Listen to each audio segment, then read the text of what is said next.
前来た時間前で、あと今これだけかな来てるの。でも今日ほとんどの先生が来てます。ああ、じゃあまだまだ来る。もうどっかにある。More than okay. That's okay. そう、今日ね2時からだもんですから、そろそろ説明からちょっとやっていきたいと思っています。もちろん彼から自己紹介あるし、それから僕の方からどういう形でやっていこうかなっていうのをちょっと説明させてもらいたいと思います。昨日もねちょっと東京の先生も土曜日で忙しいもんでなかなか来れなくて、ほんの 2,3 人だけだったんだけど、ものすごくね内容的には盛りだくさんなんですよ。それでね特別そんなに例えば何かの治療についてとかっていうのでなくて、彼が外科専門ですけどね、専門とはいえもともともちろん我々が打診した時と同じようにハワイの大きな病院で打診してて、でそれからいわゆるベタリナリークリニック・オブ・アメリカっていう、世界で一番大きい動物病院ですけど、そこの、一員となって、で、それから部員長等やって、この5、6年いわゆる外科専門ですから週4日間フルタイムで出てっていう感じになってて、でいろいろねアメリカで、厄介なね裁判とかいろんなのある国ですけども、そういう中で外科を全部転倒していろいろやってて、我々が思うよりもそんなに専門じゃないですよね。やっぱり我々に近い形です、全く。で現実のアメリカもそうね。ただ日本で入れてくる情報がどうしても大学中心にした情報が多いもんですから、そういう感じになって、ドクター、please sit. Just my introduction. Okay. Okay. それでね、通訳をさ、ちゃんと頼もうと思ったんだけど、急に言い出したもんで、いや、なんで通訳とは一月も前に言わないとできないのかって僕もちょっとがっかりしちゃって、結局通訳っていうのはもう、事前の話し合いをびっちりやっといてさ、出来試合でやるんだよね。だからこんなのしょうがないっていうか、それはね、高いお金出しゃって最初から言えばよかったんでしょうけど、今回ね、ずっと僕彼のことは長いこと知ってましたけど、そんなになんていうのかな、仕事の関係で別に付き合ってたわけじゃないし、本当に横から見て真面目によくやってる先生だなっていうふうには思ってました。僕と同じ年です。1959年の生まれで、僕は3月、彼は11月だったかなという形で、奥様がいらっしゃって、一人11歳の僕ちゃんがいてっていうことで今日一緒についてきてますね。でそういう中でね、今日は盛りだくさんでいわばそういった巨大な病院の成り立ち、それからハワイという一種の田舎の日本で言ったら静岡みたいなとこって言ったらいいでしょうかね。決してクソ田舎じゃないけど田舎って田舎。それで最近のそういった巨大な病院の動向、それからあとはやっぱり彼がその手術で、どんなのをまずはやろうかねっていう話で軟部組織のことと、一般的に手術の準備から、実際こんな道具でやってみましょうっていう、まさに僕らの日常で役に立つことをやってくれって僕ずらっと言ってたの。なんとかのセミナーって僕らよくやるけども、なんとかのセミナーっても本に本ときはやっぱり書いてあるしね、そういうセミナーいくらでもある。ただ今日は僕も完璧じゃない英語で、完璧じゃないどころかわけわからんって言ったらいいか英語ですけど、とにかく同時通訳の流れでやってきたと思います。でも僕もやっぱり勉強不足で知らない専門用語なんていっぱいありまして、パパッと言われると思い起こせばそういうのあったかなと。しかしいやすぐにそれをね英語で全部説明しろって言ってもちょっと大変かなっていうか、少なくとも彼の言葉で言ったものをそのままバーッと適切にできるかって言ったらきっとそうじゃない。ただ皆さん英語力ある中でその彼の生の言葉で聞いていただければ、今日はみんな経験のある先生方ばっかりですから、どっちかっていうともう今更ね、じゃあ眼科の今日は白内障の手術についていろいろもう各論で皆さん勉強できる立場にいて、それをいかにジェネラルなプラクティスで生かすかっていうこと。ちょうど彼が僕と同じ年で臨床1本ですから、ほぼ同じで、いかになんつったらいいでしょうか、我々と近いアメリカの時代でアメリカでずっと最先端だけど、なんて言ったらいいでしょう、大学じゃない臨床の方の最先端ってさらに一番大きな病院って言ってて、うちと背景は似てるんじゃないかなって。じゃあうちのこれから先どうなんだろうっていうのがね、まあ、日本の経済のマイナスな話ばっかりよくあるけど、まあ、僕もよくそんなしちゃいますけど、今日はドクターからねいろいろとその現状について、まずはいわゆる VCA どんな感じで今やってるのかから彼のドクター・シバーソンとしてのそのプラクティスのジェネラルプラクティスですね。で南部組織から外科準備から入ってどんな材料でやってるか、例えばこんなふうに使ってるんだよとかっていう話が出てきます。同じこと言うかどうか分かりませんけどね。いや PDS で縫い込む話なんかね、いろいろこう関節を取られると、そうすると結構でもグッと縫い込んでも PDS となってビューンってこう伸びちゃう。だからこういうふうに縫うんだよとかですね、こういう場合はこの材料だとかなんとかって、まあ本当にかいつまんで大事なとこ結構言ってくれてるもんですから、彼の言葉で聞いてもらって、僕もその都度全部28ページぐらいあるんですよねこれで。なるべく4時とかそこら辺までに終わりたいなっていうことでそのリクエストがあったんですけど、終わりたいなっていうのは副院長がからみたいなそのちょっと伸びるかもしれませんけど、大体56ページずつで切ってはもう本当に適当な質問を助手からでもいいし、マネジメントからそれからもちろん部員長代とからっていうことで、とにかく僕と同じ年数臨床をやってらっしゃる先生で、ハワイで大きな動物病院で勤めててからそのまま今世界一になってる。最初は世界一じゃなかったですからね VCA も、そんな流れの中でね、ほぼほぼ今日皆さん大体来たのかなっていう感じですから、ドクターそうそうalmost they are I think coming そうでイングリッシュと一緒に行くんでね、すいません。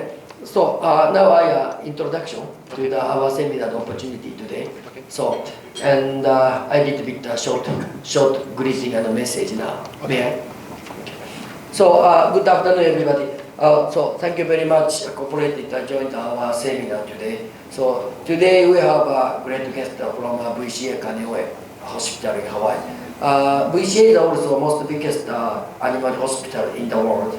So, and he's a surgery of the major surgery and also almost everything, including spay and castration sometimes, and teach it to 1 year term for internship from the new student also. And he will be explained and introduced to VCA Kaneohe Hospital. So and also all the situation about the business and also about surgeon, the background, and what is the most important point and the caution, and also how to care to the customer, and also about animal insurance things. Because now even Hawaii, there are 20 to 30% of the insurance, and also many different kinds of variety. So this kind of thing. Today is not only the one opportunity, lots of opportunity today. So anytime basically everybody can make us a question. And basically every 5 or 6 pages I make a time for chance to talk. And also today's most important things are we start to communication direct to Dr. Damien. Thank you very much. Should I use this? Yes, yes. Konnichiwa. Hi, konnichiwa. Thank you all for coming. It's a nice crowd. Thank you all for taking time out of your busy schedule to come and listen to my talk. My hope here is that from my conversations with Dr. Honma, my feeling is that the level of veterinary care, veterinary medicine here in Japan is very good.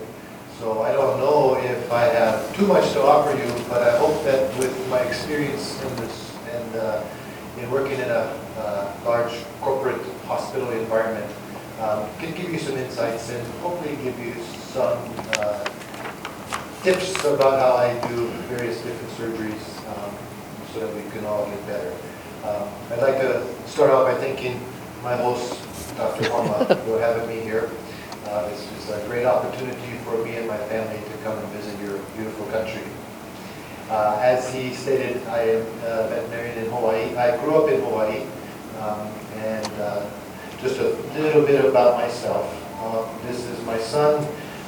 In Hawaii, we love the ocean, as you do here in Japan, and my son is here on a laser sailboat right outside of Waikiki, having fun in the ocean. We also love our food.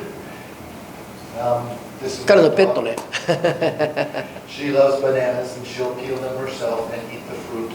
And she also, as we do, love our libations.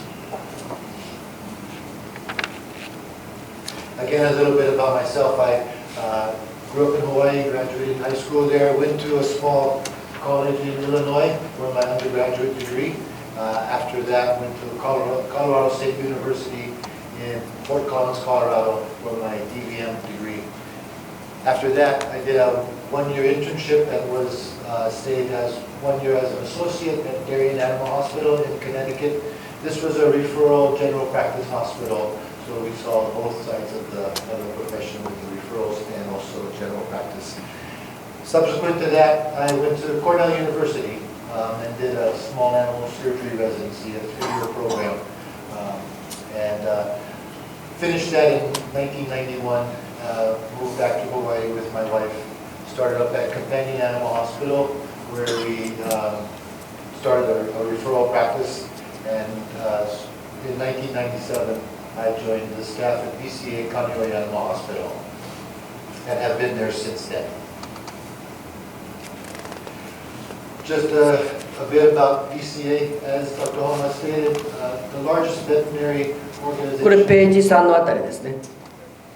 Largest veterinary organization in the world at this time, with over 600 hospitals spread throughout the United States and some in Canada. Most of the practices are 1, 2, or 3 doctor practices, but VCA has established a number of large referral centers throughout their hospitals. At these referral centers, multiple specialties are available, including surgery, medicine, ophthalmology, dermatology, oncology. Quite a few of them have CT scanners, access to MRIs, and all of the high technical things that are appearing now in veterinary medicine.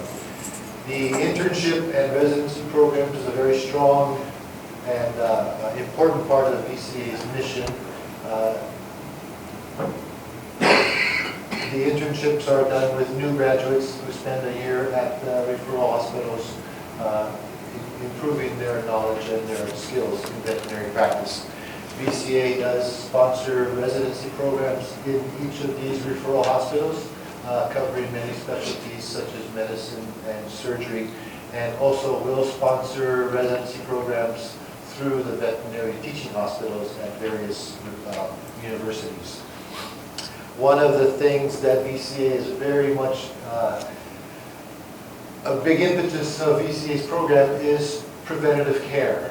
We do a lot of wellness testing, which is yearly blood work on animals, and also imaging as a baseline for further information regarding that pet.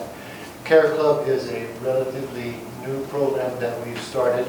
What this is a benefit for clients who would like to provide the best care they can for their animals, yet they find the financial burden of that difficult.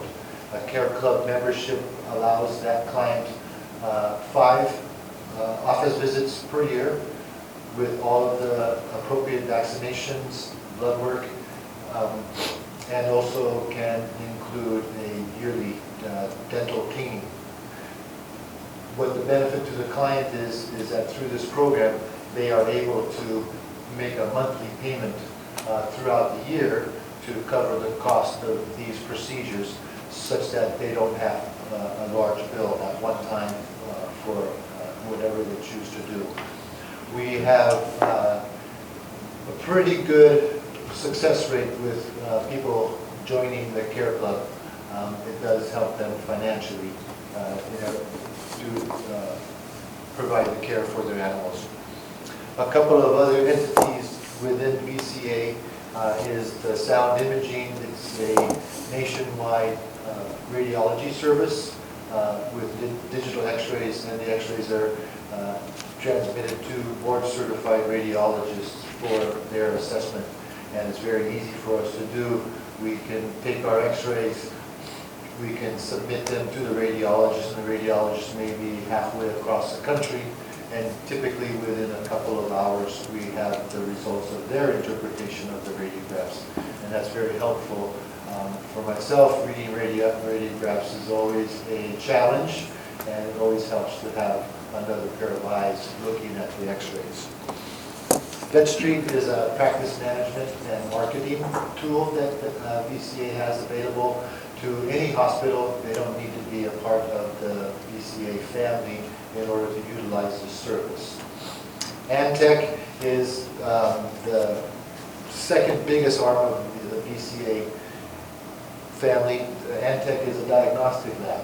We are presently the largest diagnostic lab in the United States, with many centers for clinical pathology, histopathology, and also blood and urine analysis. VCA is the two biggest corporate entities in the United States in veterinary medicine is VCA, Antech, and also Banfield Pet Hospitals. I like to think that VCA does it better than Banfield. Banfield is what we call cookie cutter medicine, in that a lot of the medicine that the individual doctor practices will be dictated by the higher corporate entity, such that it can limit the style of veterinary practice that you would like to achieve. VCA, on the other hand, will not tell me that I have to do more urinalyses every month. They will try to provide me with as much information as I need in order to practice good quality medicine. And so in that sense, I can still practice in the style that I find most comfortable without having to worry about somebody cracking a whip over my head telling me I need to do something differently. And I think that is a very big consideration in working for a corporate entity. I do not feel like most of us, and I would imagine you would be included, would like somebody telling you how to do something. As long as you're doing it correctly, and as long as the results that you're achieving are good, then I think there's a lot of room for individual styles in the way you practice.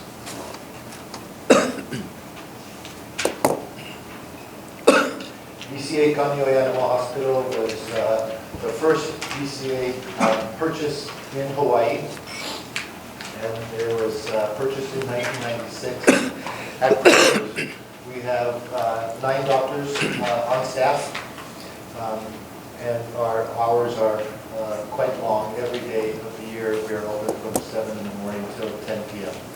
So we want to have the clients have as much availability to our service as we can possibly allow. We are a general practice, but we also do take surgical referrals, and it is a busy place. Our yearly gross income typically is in the region of $6 million a year, and that's just at our hospital. There are 5 other hospitals within VCA in Hawaii, and the newest one is VCA Family, and that is a true referral hospital. They have a CT scanner available. They have the specialties of radiology, surgery, and internal medicine available.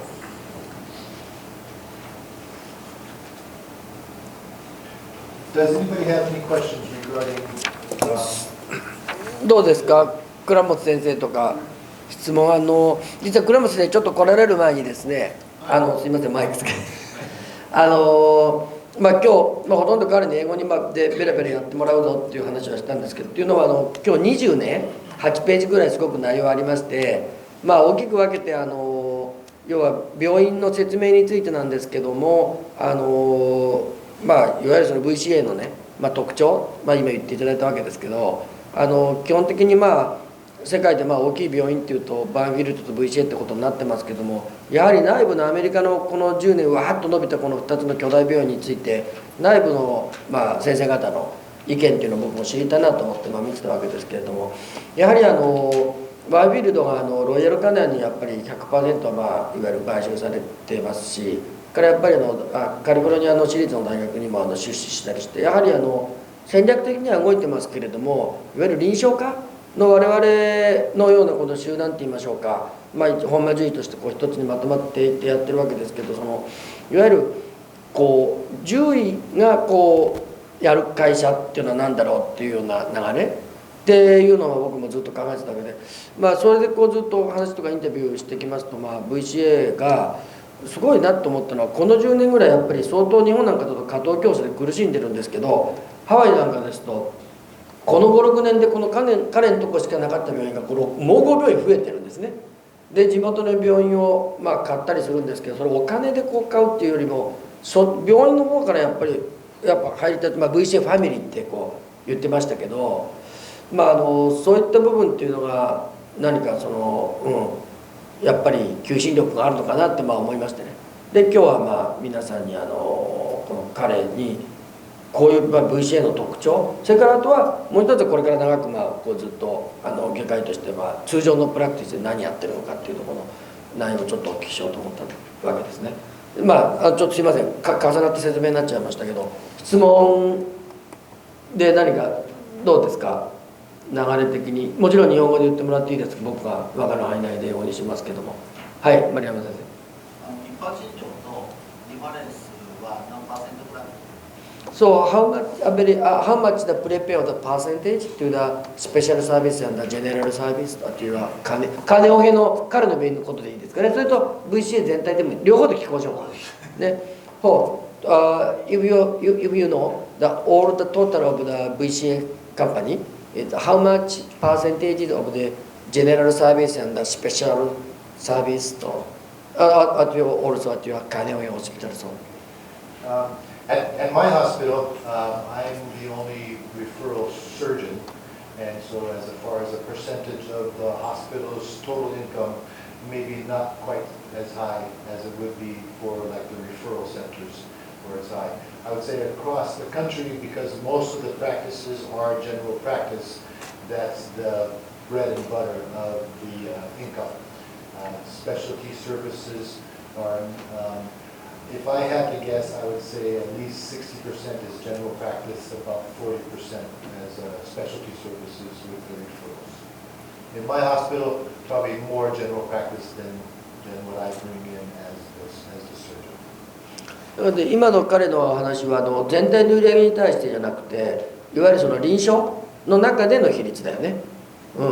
ですでにもう彼から昨日聞いてる話の中ではっきりしてることは売上としては商品の売上が十数%、それからボーディングだとかグルーミングはもうほとんど低い 5% とかね、それくらいだと。で特にグルーミングはもう今アウトソースで場所を貸してる。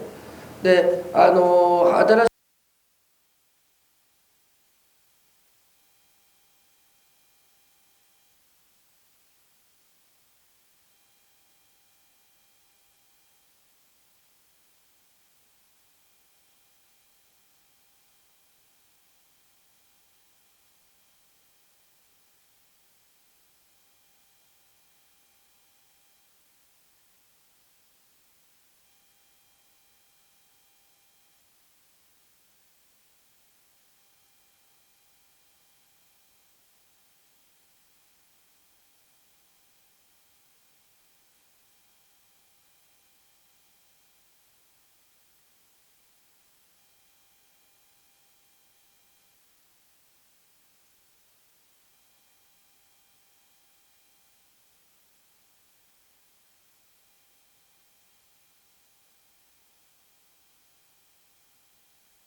crushing forceps that can be used to close off the bowel so that you have minimize the chance of leakage. If you have an assistant in with you during the surgery, of course, your assistant's fingers can work just as well, but sometimes they get tired too. So the billiards are nice to have handy if you need it. A splenectomy pack is basically a whole bunch of hemostats and Carmels, because splenectomy typically is just an exercise in vessel ligation in order to get the spleen out. Thoracic pack, if you're doing a lot of thoracic procedures, it would behoove you to invest in a thoracic pack. The instruments tend to be finer with smaller cutting areas. They also tend to be a bit longer because there's not enough room in there to get your hands in there. And again, good quality is important. I have some pictures of all these things too following this. Balfour retractors for abdominal procedures really help to keep the abdomen open for you while you're doing the surgery. We have found some that are applicable to the very small dogs, and I have a picture of that later on. The rib spreaders, again, if you're doing a lot of thoracic procedures, they're invaluable to have available. I have never found a rib spreader that is small enough and atraumatic enough for very small dogs. In those cases, I use a pair of Gelpies in order to retract the thoracic wall. Periosteal elevators, even though it's typically an orthopedic instrument, there are some soft tissue procedures that you do need to be able to do a subperiosteal elevation of the periosteum from the bone. My favorite one is the Freer. I do have a picture of that.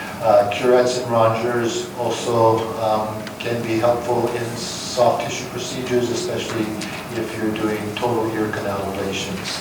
The curettes are invaluable in that situation so that you can remove all the epithelium from the osseous canal. If the epithelium is not removed, you're going to end up with a drainage tract and much difficult to correct if it does occur.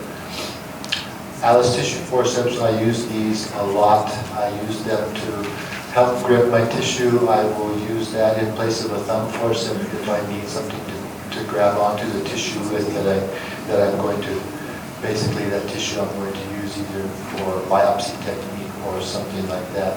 But it eases the fatigue on my hands at times to be able to use the Alice tissue forceps. Various retractors, of course your Gelpi and your Wheatland retractors are self-retaining. Malleable retractors are very versatile, especially for abdominal procedures. And we also have some small little fork retractors. They're just one finger, and I use these quite a bit in my orthopedic procedures. My assistant will be using that to retract the tissue. Some other surgical aids, gel foam, which is a cellulose-based hemostatic sponge, can be very helpful in limiting hemorrhage. It provides a scaffold for the platelets to adhere to in the process of forming a clot. Lap sponges, of course, if you're doing abdominal procedures, you want to at times isolate the area that you're working on. Moistened lap sponges are very important and helpful in that. You do want to moisten them when you're using them. You don't want to put a dry gauze against the tissues if you can help it. It's very irritating and will dehydrate the tissues very quickly. One thing that's very nice to have is an autoclave pack of sterile swabs. The cotton tip applicator swabs are useful when you're doing some fine dissection. Also for me, very useful if I'm doing a urethrostomy to keep the blood away. I find it very difficult to use any other methods to control hemorrhage in those cases. The sponge does help because it's a very small, the swab helps because it's very small. And we have some pictures. So this is an example of our spay pack that the doctors have available. Again, this is not the thumb forceps that I would prefer to use, but we have a needle driver, a few Carmel clamps, some hemostatic clamps. Right here is a fine Metzenbaum scissor, and there also is a Mayo scissor in this pack. Spay hook right here. Some doctors like to use spay hooks, others don't like to use spay hooks. pretty much whatever feels comfortable for you. I would counsel you, if you are going to use a spay hook, to not use this one that's shown here with has a little ball at the end of it. I find that sometimes will actually penetrate through the mesentery and make a hole where you don't actually want a hole to be. If I use a spay hook, I'm using one with a broader working surface, and that's likely to penetrate through the tissue. This is the pack that I generally use in my surgeries. Basically, a lot more hemostatic forceps, 4 carmods in the pack. I have 4 small towel clamps and 4 big towel clamps, especially useful when I'm doing orthopedic surgery, because I'm going to, as the leg is draped and it's hung up in the air, of course, I'm going to lay down 4 towels first, clamp those to the patient, and then in addition to that, lay down 4 additional drapes and use the larger towel clamps for that. In that way, I can help to assure a better sterile field for orthopedics. I typically will have 1 or 2 Brown-Adson forceps in there, and you can't really see them. I have a Mayo scissor here. I have 2 different lengths of medicine ball scissors in order to be more versatile as far as dissection techniques. My needle driver is here. I have 2 of them in the pack because sometimes I do need 2 of them. I am not a fan of the Olsen-Hager needle drivers with the cutting surface on them. I find that I tend to cut my suture too often before I'm ready to. So that's just my own personal preference. I know a lot of doctors use the ones with the cutting aspect to it, and they work fine. This is our sterile swabs. It's in a bubble pack, and usually put a good handful in there. And again, this is a nice thing to have available if you are doing a lot of fine surgeries. This is the Balfour retractor that we use. That's for small dogs. This instrument, this part here, the bar, is about that long.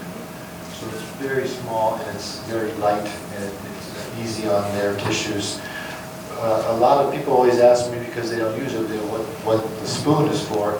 The spoon is for actually retracting the cranial, the tissue's cranial, the cranial aspect of your incision, especially the falciform ligament and falciform fat.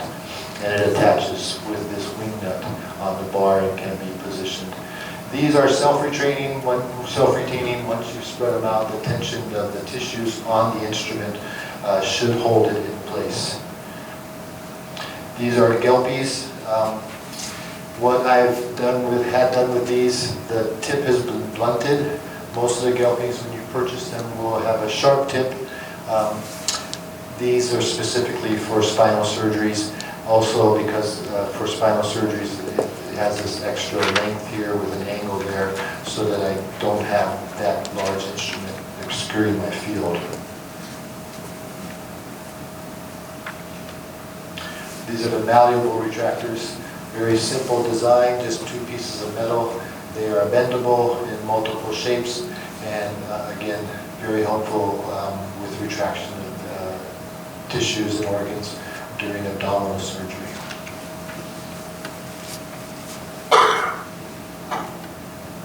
Here's our curettes. We do have a lot of them. They always usually come in various sizes. The ends are sharp, of course, so be careful when you're using them. But they are good for, like I said, removing the epithelium from the osseous canal during a total ear canal ablation. I try to keep it simple as far as my suture materials that I use. These are the workhorses of my suture materials. So, Dr. Dan, so may I ask you a little bit stop to Okay. a question, okay? So, and I didn't see the lap sponges. Or do you have a picture of lap sponges? No, I'm sorry, I don't have pictures of the lap sponges. The lap sponges, they're basically cotton. They tend to be, about maybe 10, 15 centimeters in square. They do have radiographic markers or radio-opaque markers in them, just to make sure you can see them if you unfortunately or horribly leave it in the body. You can identify it on the x-ray. We purchased them in packs of 4. And that's usually a good number to have available for your abdominal or your thoracic procedures. If you don't use it during that procedure, as long as it's still clean, it can be re-autoclaved and used. We don't use them after they've already been used in any procedure because they're not one that I would feel comfortable doing that. I'm sorry. Oh, that's okay. そう、誰か知ってるラップスポンジって俺は分かんねえんだよな。さっきの話だと全くぶっつけ本番なもんですいません。さっきの話だと腹腔内のなんかね出血だとかいろいろその手術の時にこう吸ったりするのに使うって言ってたけど、ちょっとこれは It's our homework and also please check out next time, okay? Okay. そう僕らも調べときますけど、ラップスポンジあとのは手術の写真と全部この前のページだけど全部連動してたと思いますね。で聞いたことのある名前ばっかだと思いますけどこれ全部彼がフルセットでバッと見せてましたけどあれですねオートクレープですね。やっぱガスメッキはもうエチナオキサイトがアメリカでももう10年ぐらい前に禁止っていうかやらない方がいいっていうことで今全部やっぱりあれです、オートクレープになっててであと、オペ室も結構雑然としてて僕も何十回ってそこ行ってますけど結構雑然としてるかな。それでやっぱり彼一人でほとんどやってるんですよ。You are usually by yourself surgery, right? そうだからやっぱりねあんだけ大きな病院手術しょって立ってるんだけど結構うちと似てるなって It's very similar style as us そうでデジタル化もね大体 4,5 年前からやってましてそれからLED の新しくウエイトがつい最近入ったのかな。それからただちょっとうちなんかと違うところはやっぱり彼は巨大なやっぱりネットワークって株式上場もしてるもんですから、資金も豊かでラボの会社を買ってやってますね。さっき最初の VCA の説明の中で出てますけどほとんど全米のネットワークでラボを持ってますからそれからあとレントゲンなんかのいわゆる撮影した画像診断支援もやってるって言ってましたね。だからそのように日本の場合は割と我々は個人的にアプローチできる環境にありますけどVCA の場合はそういった社内でのネットワークを使ってるっていうこと。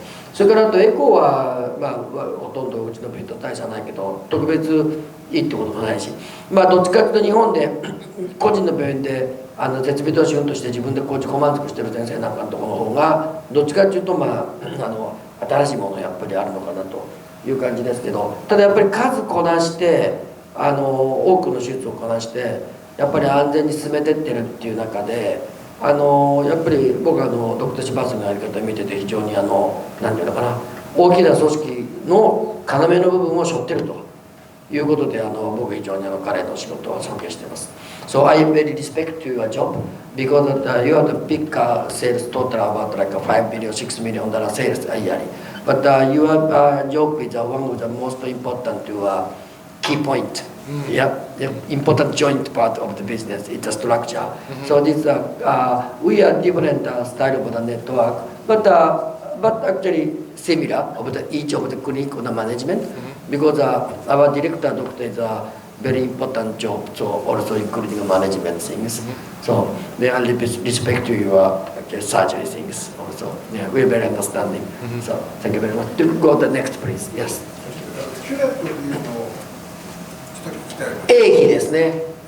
我々が言ってるところの英費。じゃあすみません、分かんなかったんですが、銅板の薄いようななんか。May I ask one more time as the curate and also the bending, the opening?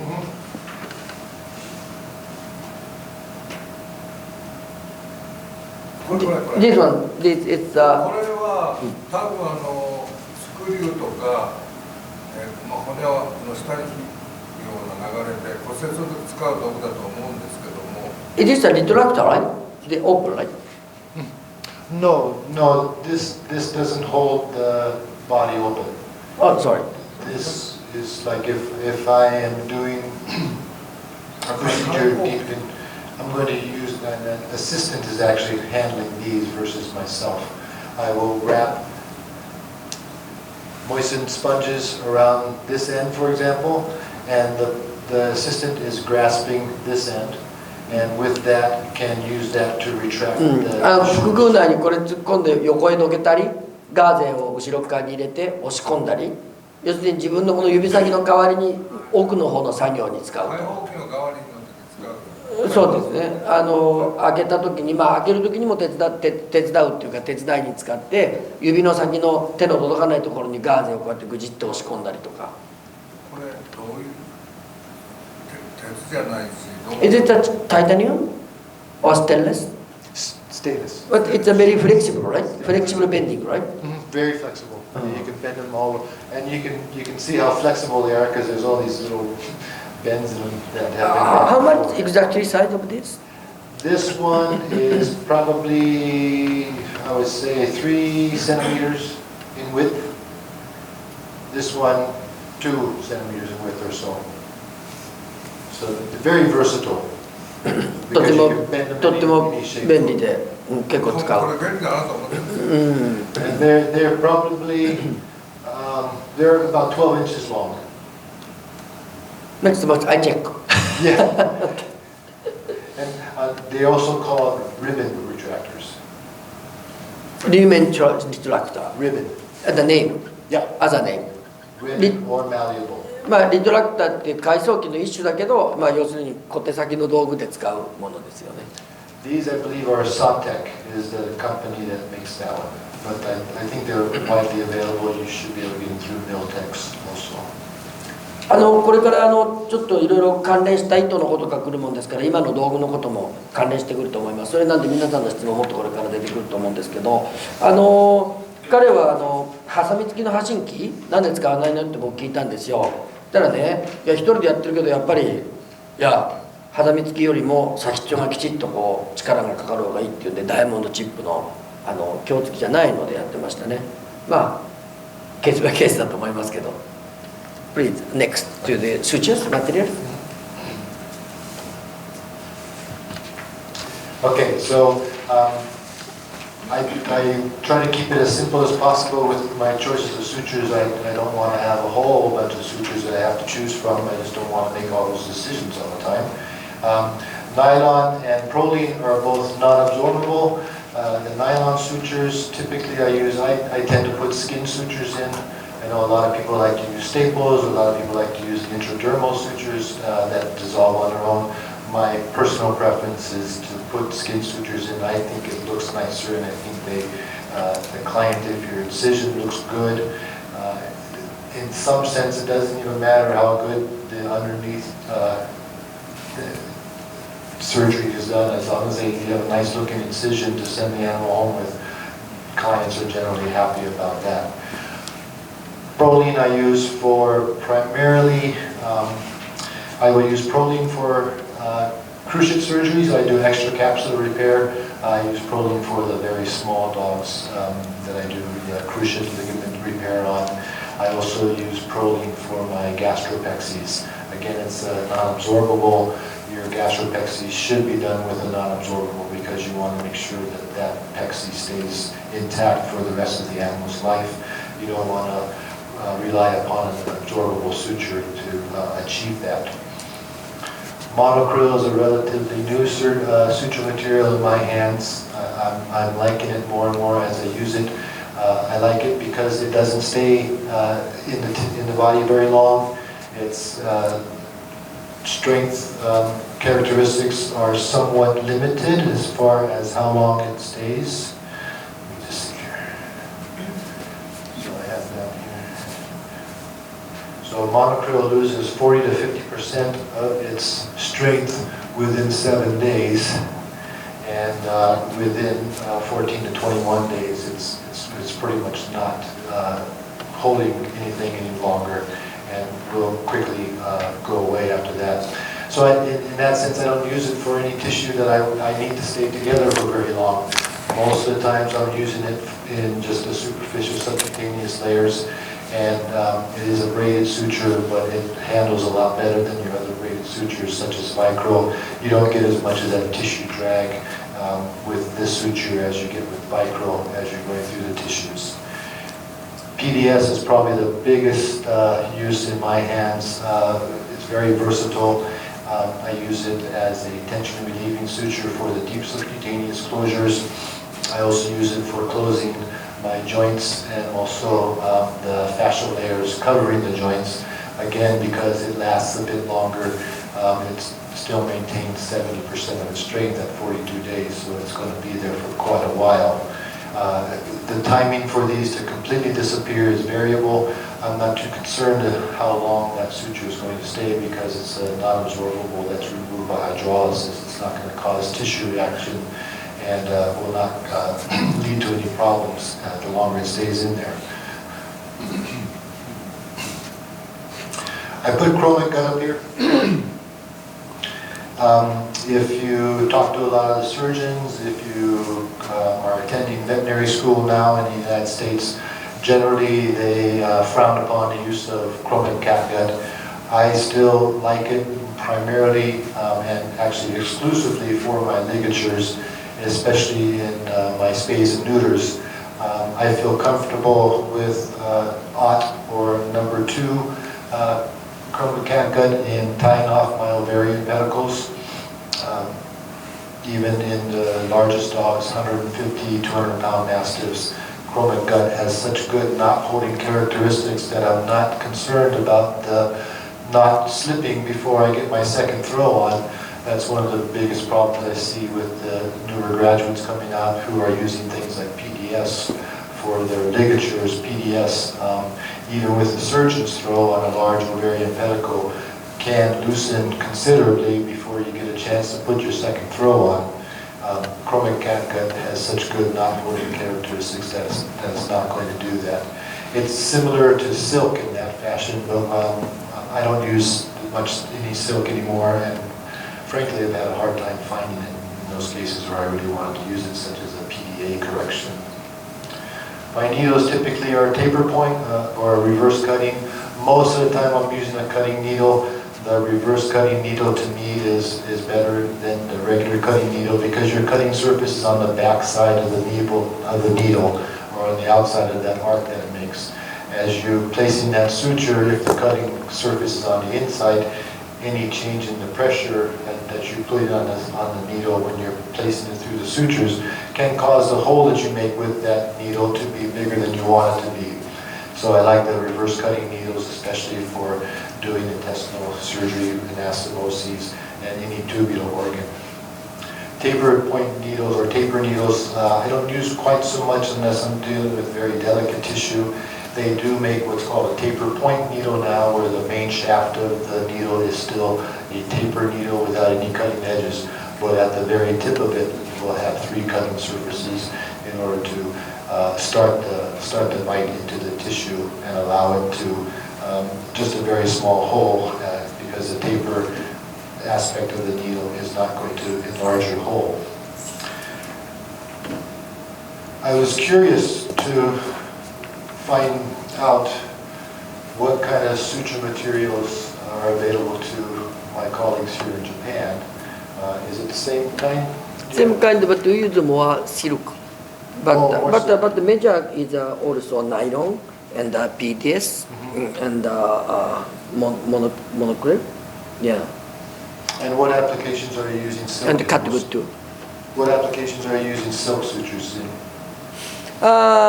そう、剣士はどういうところあたりで使ってますかねっていうところで、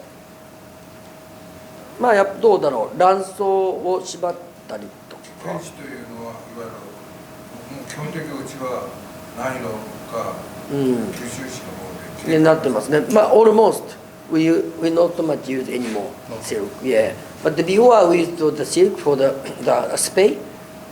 Oh, for the spay ligature. to the organ to tight up to. Okay. So in the same way, the silk holds that knot very well. Yeah, but after that there's so much reaction. Yeah, that's the problem with silk. Because it's braided, it holds on. It very much can hold on to bacteria. So infection with the silk suture can be a problem, and it is a reactive suture as gut is versus the other absorbables, which are absorbed by hydrolysis. Of course, silk is a permanent suture, but it does cause tissue reaction. So, may I have a question for you? If you have a chance, please explain to our doctor what is reverse cutting style. Okay. It's probably easier to draw it.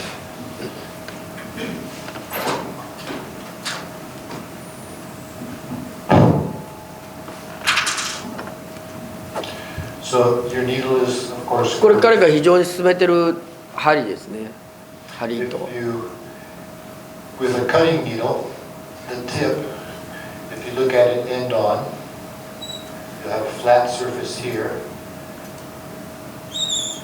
Here's your point there. So this flat surface is on the inside of the arc of the needle. So this doesn't cut. This is where the cutting occurs. So you can imagine as you're, oh, I'm sorry, it's backwards. This is the reverse cutting.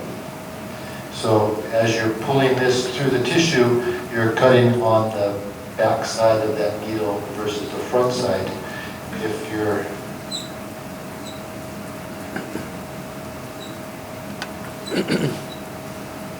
cutting surface is here on the inside of that arc. As you're placing the suture, any undue pressure towards yourself as you're placing that suture is going to, this cutting surface will cut as it's coming to you, so it will make your hole bigger. And maybe not what you want is a big hole, especially if you're doing intestinal surgery. You could get leakage through the hole itself. So in this way, the reverse cutting needle, I think is better to use. これの方が関節包なんか縫うときに入り口から入れた針を入れたところよりも中でガーッとこう広く切っていっちゃうことを防ぐ形になってるんで安全に特に整形では安全によく使えてますっていうことですね。ちょっと後でもうちょっとよく聞きたいと思ってますけどね、どういう物か。Thank you。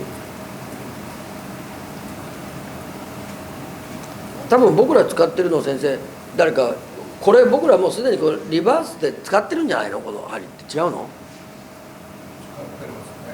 こうなってるんじゃないの？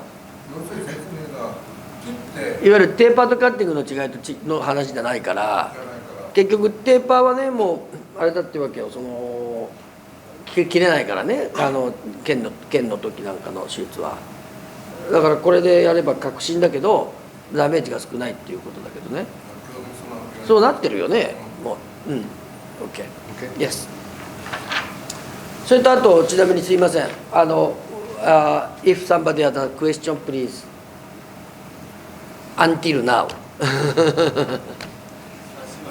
はいI use sometimes here he just speak very well English please 先生どうぞイングリッシュでそれだけですから I use sometimes metal wiring No, I don't typically use that. Even injury or bone fracture things? No? The only wire I use is the orthopedic wire. Orthopedic wire is also inside only, right? Yeah. So, but I don't use wire suture material. To me, it's very hard to handle. It's nice because you only need to do 2 throws to set your knot. You don't need to put any more throws on after that. But if you're kinking that wire as you're using it, it's more likely to break. And to me, it just handles a lot harder. I don't 使いづらいってことですわね。彼にとっては。I know a lot of doctors in Hawaii will use steel suture material to close the skin wound so that the animal is prone to lick the area and cause problems with the incision. たくさんハワイの他の先生も使ってるケースはあるけれども、やっぱり人それぞれでしょうね。Thank you very much. So please the next page 9. Yeah, thank you. Okay, so when we have an animal in for surgery, of course, there's a lot of things that go on with that case beyond just the surgery itself. Typically, we are doing at least a small blood panel and urinalyses on these cases. We do have the capability of doing clotting profiles, either sending out to Antec Laboratory for the analysis. We also have some in-house clotting profiles available to us. I don't look at the clotting profiles very often unless I feel that that case is prone to have them. Things with liver disease, dogs who have been already diagnosed with von Willebrand's disease. But the clotting profile is available to us if we need to.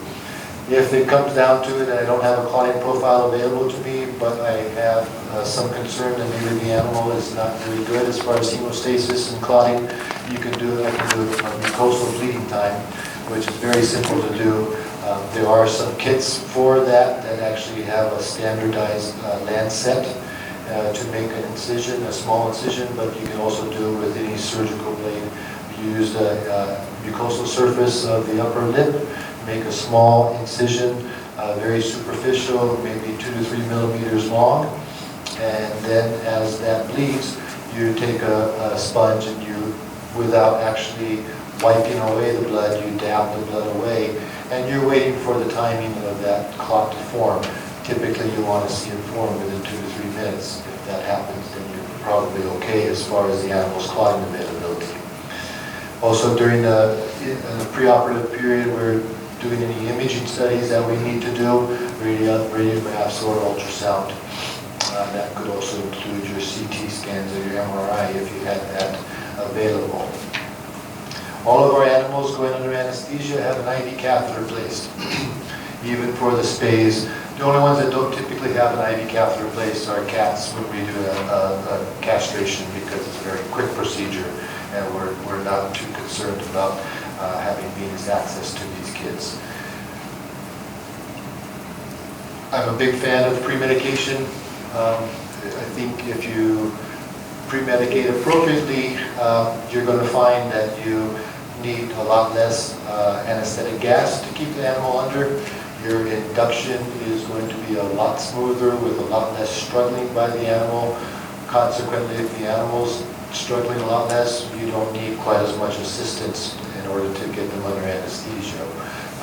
Two people, with a doctor and a technician, can easily put these animals under if they're appropriately pre-medicated. The new graduates coming out of school right now, they are told to pre-oxygenate all of their patients.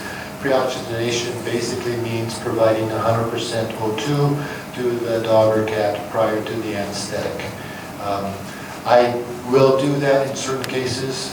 Usually for C-sections, I will pre-oxygenate in order to make sure we have good oxygen levels in the blood, and also to relieve the stress on the female.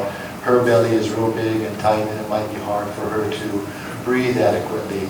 So the pre-oxygenate just helps to improve her status during the surgery. And going back to the pre-medication, I use a lot of narcotics for that. That also provides me with analgesia that will be effective still on the animal during the recovery. Another medications that's used for analgesia, of course, is your non-steroidal anti-inflammatories. We have available many different types now, which is nice. When I first started practicing, there were no non-steroidal anti-inflammatories available or licensed for use in dogs and cats. Our Chief Medical Director, Dr. Todd Tams, who's the Chief Medical Director for the entire VCA organization, has recommended that we not use the non-steroidals in a preoperative fashion. His concern is that anytime you anesthetize an animal, no matter how hard you try, you're going to decrease the cardiac output to a certain extent. Consequently, your renal blood flow may be impacted. If you have NSAID on board with poor renal perfusion, you might be ending up problems with kidney function because of the NSAID use. So the recommendation by Dr. Tams is to give them an injectable form of the NSAID at extubation. I used to be okay with using an injectable form of an NSAID at the time of surgery, and then because of convenience in dosing, switched to a different one for oral use when the animal goes home. I don't do that any longer. I had one case where I gave him a dose of carprofen at the time of surgery and sent that dog home on Prevocox as the post-operative NSAID. That dog unfortunately did have some kidney problems, which we got him through, but that was a direct result of my using 2 different NSAIDs in the same animal. So anytime you're using NSAIDs, you want to make sure you keep it consistent with only one NSAID used on an animal. If for whatever reason you need to switch to a different one, it's a good idea to wait a few days before you switch to another one, because that can cause some problems with the kidney function. During the pre-anesthetic period, we'll be starting their antibiotics. Most of the time, we're doing simply perioperative antibiotics, which is an injection at the time of the surgery, and then 2 more injections at 8-hour intervals after that. Typically, I'm using a first-generation cephalosporin, such as cefazolin, in that fashion. I don't tend to send all my patients home with antibiotics. If you're doing a clean surgery, no breaks in sterility, and the animal is healthy, then quite often those animals don't need to be placed on antibiotics after the surgery beyond the perioperative period. Right now, induction is in my hands mainly with propofol. I like propofol, it's very fast, it's very safe. The only problem I see with it is that occasionally I have a dog with apnea with that, but most of the times they are able to maintain their own ventilation and do quite well with it. It doesn't last very long, so that's very good too. I have used propofol strictly as an IV injectable anesthetic and given it to effect, and this is for short, minor procedures where I don't actually need them to be on isoflurane and oxygen for very long. I don't do as much mask or box induction as I used to do. It's very stressful for the animal to be induced with a mask. It takes a lot of the staff to hold that animal as they go through the excitement phase that you're going to get when you do a mask induction. The only time I really will use that nowadays is if I have a fractious cat that you can't handle at all. We'll put these cats into an induction box, pipe the isoflurane and oxygen into him, and just wait until he goes under on his own. Once that's done, once you've given them the induction agent, then you're going to be intubating. We use cuff tubes, as I'm sure you do here. I always counsel the technicians working on the case and also the younger veterinarians coming out to be careful with the placement of that tube. If you place a tube too long, too far in, you can intubate one of either the left or right mainstem bronchus. Obviously that's not good. You're not going to get good anesthetic level, nor will you get good oxygenation, and you're going to have problems with that. So what I tell them when they're intubating is as long as they can see the larynx and they get the tube into the larynx, just advance it such that the cuff is just past the larynx. You don't need to go all the way down into the thoracic cavity with that. In that sense, if you took a radiograph, your endotracheal tube would probably stop at the mid-cervical area of the thorax. There are nowadays, you can get little instruments that will actually quantitate the pressure that you have within that cuff. I think that's fine. It gives you more of an objective security that you're not overinflating the cuff. If you overinflate the cuff, you can actually compress the lumen of the tube, and of course then you're not going to get the oxygen and the anesthetic gas in there.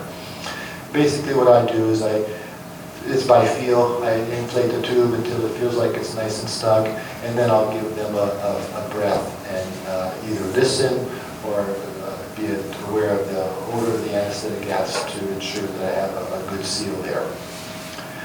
After all that's done, we have our monitors set up on the animal. We're still in the initial prep area. We'll do an initial clipping of the fur and an initial prep with our topical antiseptics. Then we'll move them into surgery. At that time, the technician will put on a sterile pair of gloves and do another 3 scrub sterile tech preparation, so that we try to be as sterile as we can in the surgery itself. All of our personnel coming in and out of surgery, they're expected to have cap and mask on, and also shoe covers. And again, we're just trying to assure the sterility of the operating room and that procedure. This is Erin Akiyama. She's one of our good technicians. She is present. She's scrubbed in for surgery here. No, not really. She was making some Christmas decorations, but I like that slide because she's looks like she's sterile. ここ今大事なとこですけど、あと1ページ行ってからまた質問を受けますので、Yes, one more page, please. Okay. So during the surgery, we have our temperature being supported by either a bear hugger or a hot dog. We do have the tables that have a heated surface on them. I don't find that they're as efficient in this fashion or in this use, usually because we're going to be putting a towel down or some other padded surface for the animal to lie on, so you don't get the penetration of the heat from the table surface itself. Bear huggers are forced air into an inflatable bag, basically.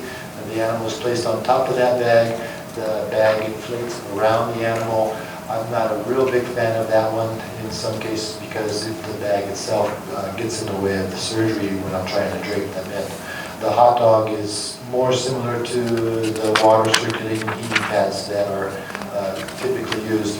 We used to use the water circulating heating pads quite often, but we found that they got broken too often. We were always trying to replace or repair that pad. So the hot dog is a bit sturdier and actually very, very effective. And that's the brand name of it, hot dog. They are good to have around. As I said earlier, we're going to have an ECG, capnography, pulse oximeter, and blood pressure monitors on all of our patients. They are all put on intravenous fluids during the surgery at an operative rate of approximately 20 mLs per kilogram for the first hour. After that, this slide is wrong. After that, I decrease it by half so that we're getting 10 mLs per kilogram all the time in surgery per hour. After the surgery, a lot of the animals are taken off IV fluid support if they're young and healthy, and it's a relatively short procedure. For the older animals or for the longer procedures, I'm going to keep them on a maintenance fluid rate afterwards for at least 3 to 4 hours. If it's a very sick animal, of course, or if you're doing intestinal surgery where they're going to be NPO for any length of time, you want to maintain them on at least a maintenance level so they don't get dehydrated. Hemostasis, I use electrocautery a lot. I don't have a laser unit to use, and ligatures, of course, where necessary. The electrocautery is very effective in providing the hemostasis that I want. Ventilatory support is obviously very important. You get your oxygen delivery, your anesthetic gas to maintain the anesthesia. Of course, with the perineal positions, we want to make sure that they get a good forced breath every minute. And even if you are in surgery a long time, if they're in a dorsal recumbency or sternal recumbency where the table is flat, it's never a bad idea to give them a breath every once in a while, just to make sure that those lungs are inflating and having adequate gas exchange. If I'm doing a thoracic procedure, I don't have a mechanical ventilator available for use, so I have a technician whose only job in surgery is to breathe for the animal. Typically breathing about 5 times per minute at a pressure of about 14 to 20 centimeters of water on our manometer that's attached to the machine. When I have the technician breathing for them, I want them to think about their respirations in 3 phases. 2 phases should be inhalation, 1 phase exhalation. And it's kind of easy to envision because if you just concentrate on the way you breathe yourself, that's what you do. You inhale, and it's held a second, and then it's exhaled. So it's 3 parts, 2 parts inspiration, 1 part expiration. When you're having a technician breathe for the animal on those thoracic procedures, coordination with your technician is very important.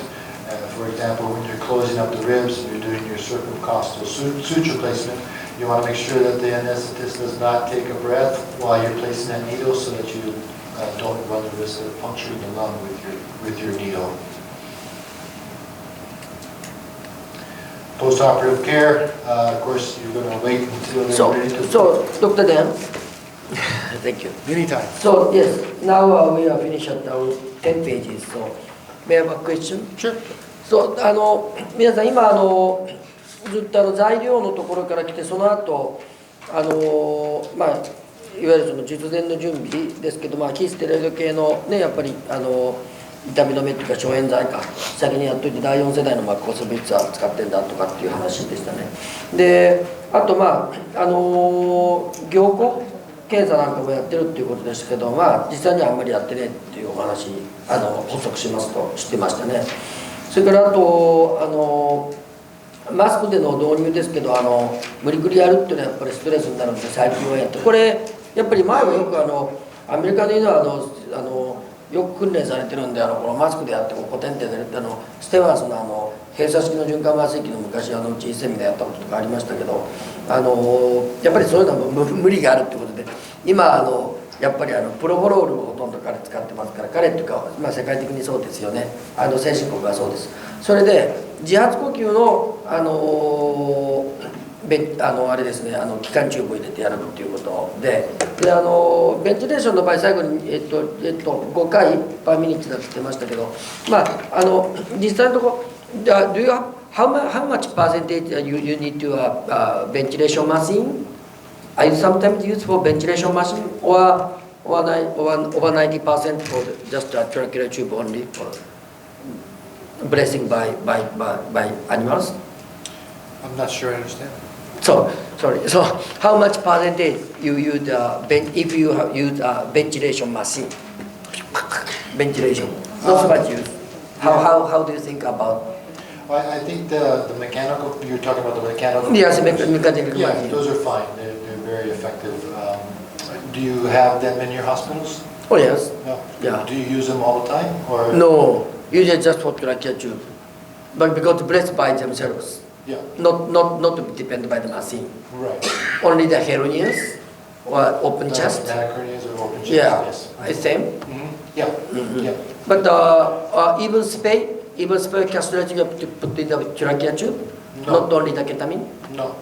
No, I use the propofol for get the surgical plane, and then after that I can put the tube in. まあ全部気管チューブ入れてとにかく普通の避妊や矯正までも全部気管チューブ入れて自発呼吸ということでやってるそうですね。で、gas is 100% isoflurane, right? Yes, we typically use isoflurane for all of our cases. We have sevoflurane available. We don't use it much. It's very expensive. We do use it for some of the small exotics that we use, and also we do have an avian doctor who will use that for avian anesthesia. But I use primarily isoflurane and oxygen. あと何か質問ありますかね。いくつもあるかと思いますけど、あえて何か僕らと比べてどっか異なっている部分っていうのかどうなんですかね。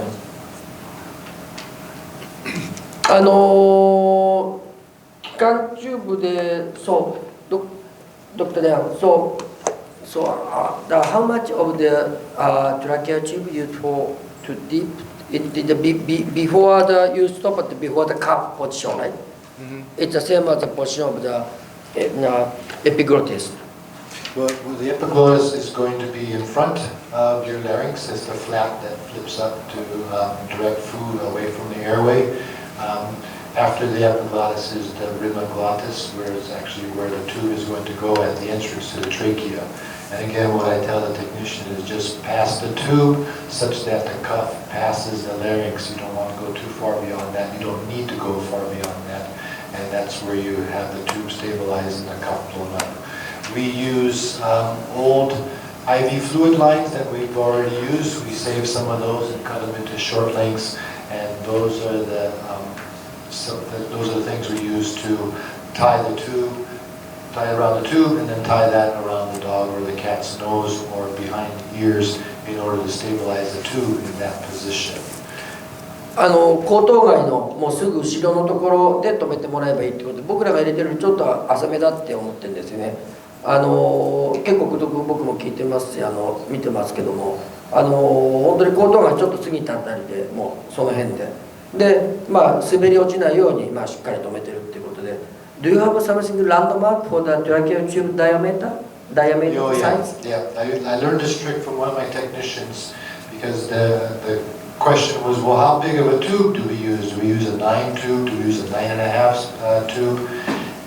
And what she was told, which seems to hold true, is if you look at the dog's nose.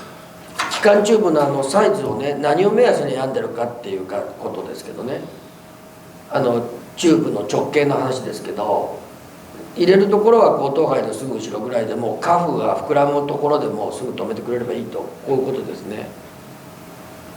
まあ入れすぎはよく言われますけども、抜けちゃうんじゃないかとか誤嚥とかゲホがやるっていうところはそれでないとこういうわけですけどもね。So here's the dog's nose. It kind of looks like a nose, but so we'll just take the endotracheal tube, the tip of it, the open end, where the cuff is right here too, and we'll place that against the nose. If the tube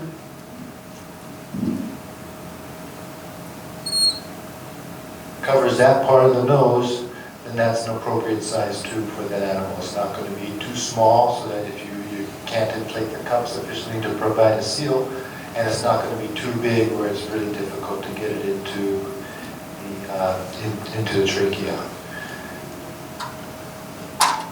I always tell the technicians when the animal's under anesthesia and we have the endotracheal tube attached to the anesthetic machine, that when they're repositioning the animal, whether they're rolling them over, going from lateral recumbency to sternal recumbency or any change in position, we always want to detach the anesthetic machine from the tube.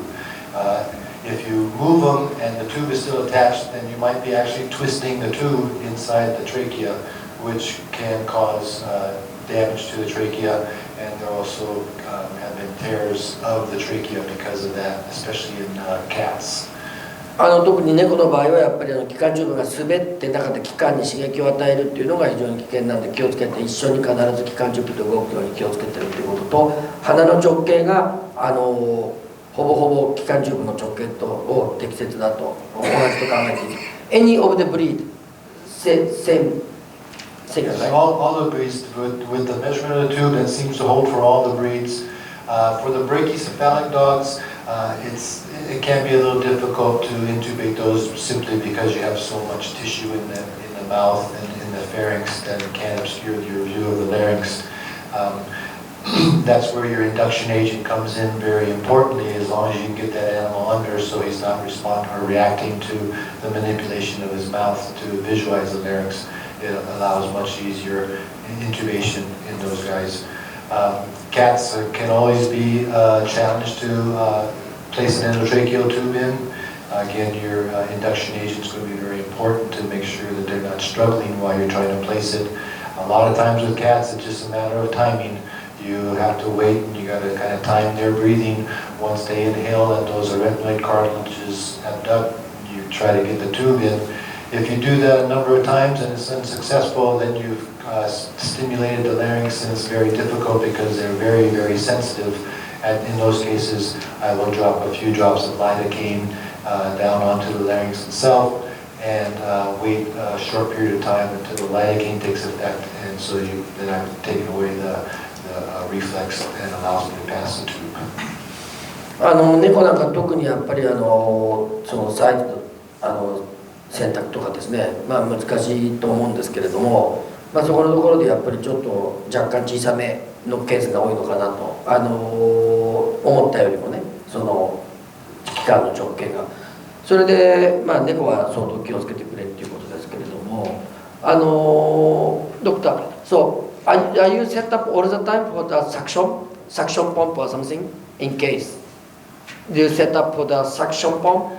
We have suction available if we need to use it. We don't tend to need to use it at intubation. いつもはそんなサクションポンプいつも用意してるってわけじゃないっていうことだけど、Okay, but it's no accident, right? No accident. Okay. Also, cats also use a propofol, right? I use propofol in cats. Okay, 0.7 milliliter per kilo. How much volume for the? In general, I drop 1 cc per 5 pounds. The actual dosage is about 6 milligrams per kilogram, and the 1 cc per 5 pounds is just under that limit. And typically we'll drop the full volume, and we'll plan on giving them at least half of that, and to see if that's effective. But we give it to effect. Once they're deep enough that we can get the tube in, we don't give them any more propofol. 2.25 キロで 5cc だもんだから、そうですかね。2.25 キロで、5 pound per 1 cc, right?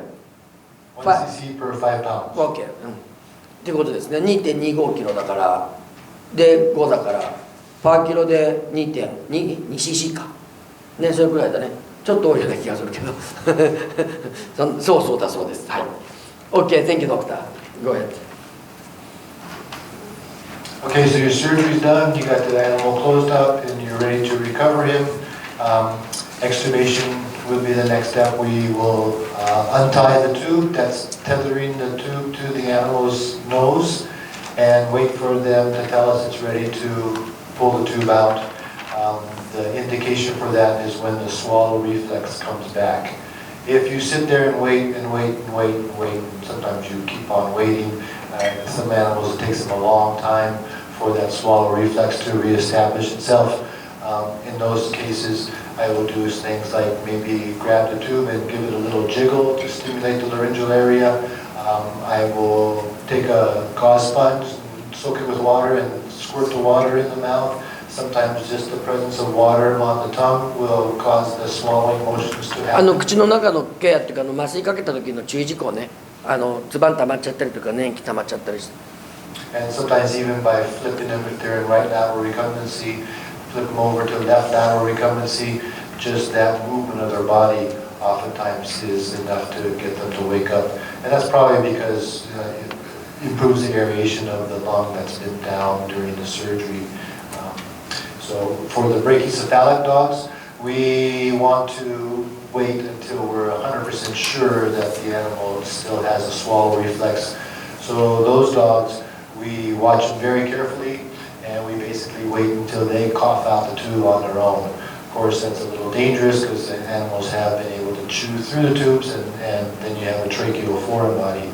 But with the brachycephalics, you got to make sure, because of all that excess tissue they have in there, that they have an adequate airway once you pull that tube out. So those guys, we wait until the bitter end, and of course, somebody's always there monitoring them during the immediate post-operative period. I'm a big fan of using cold compresses, cryotherapy, I guess you could call it, for all of my incisions. I feel that applying an ice pack to these incisions limits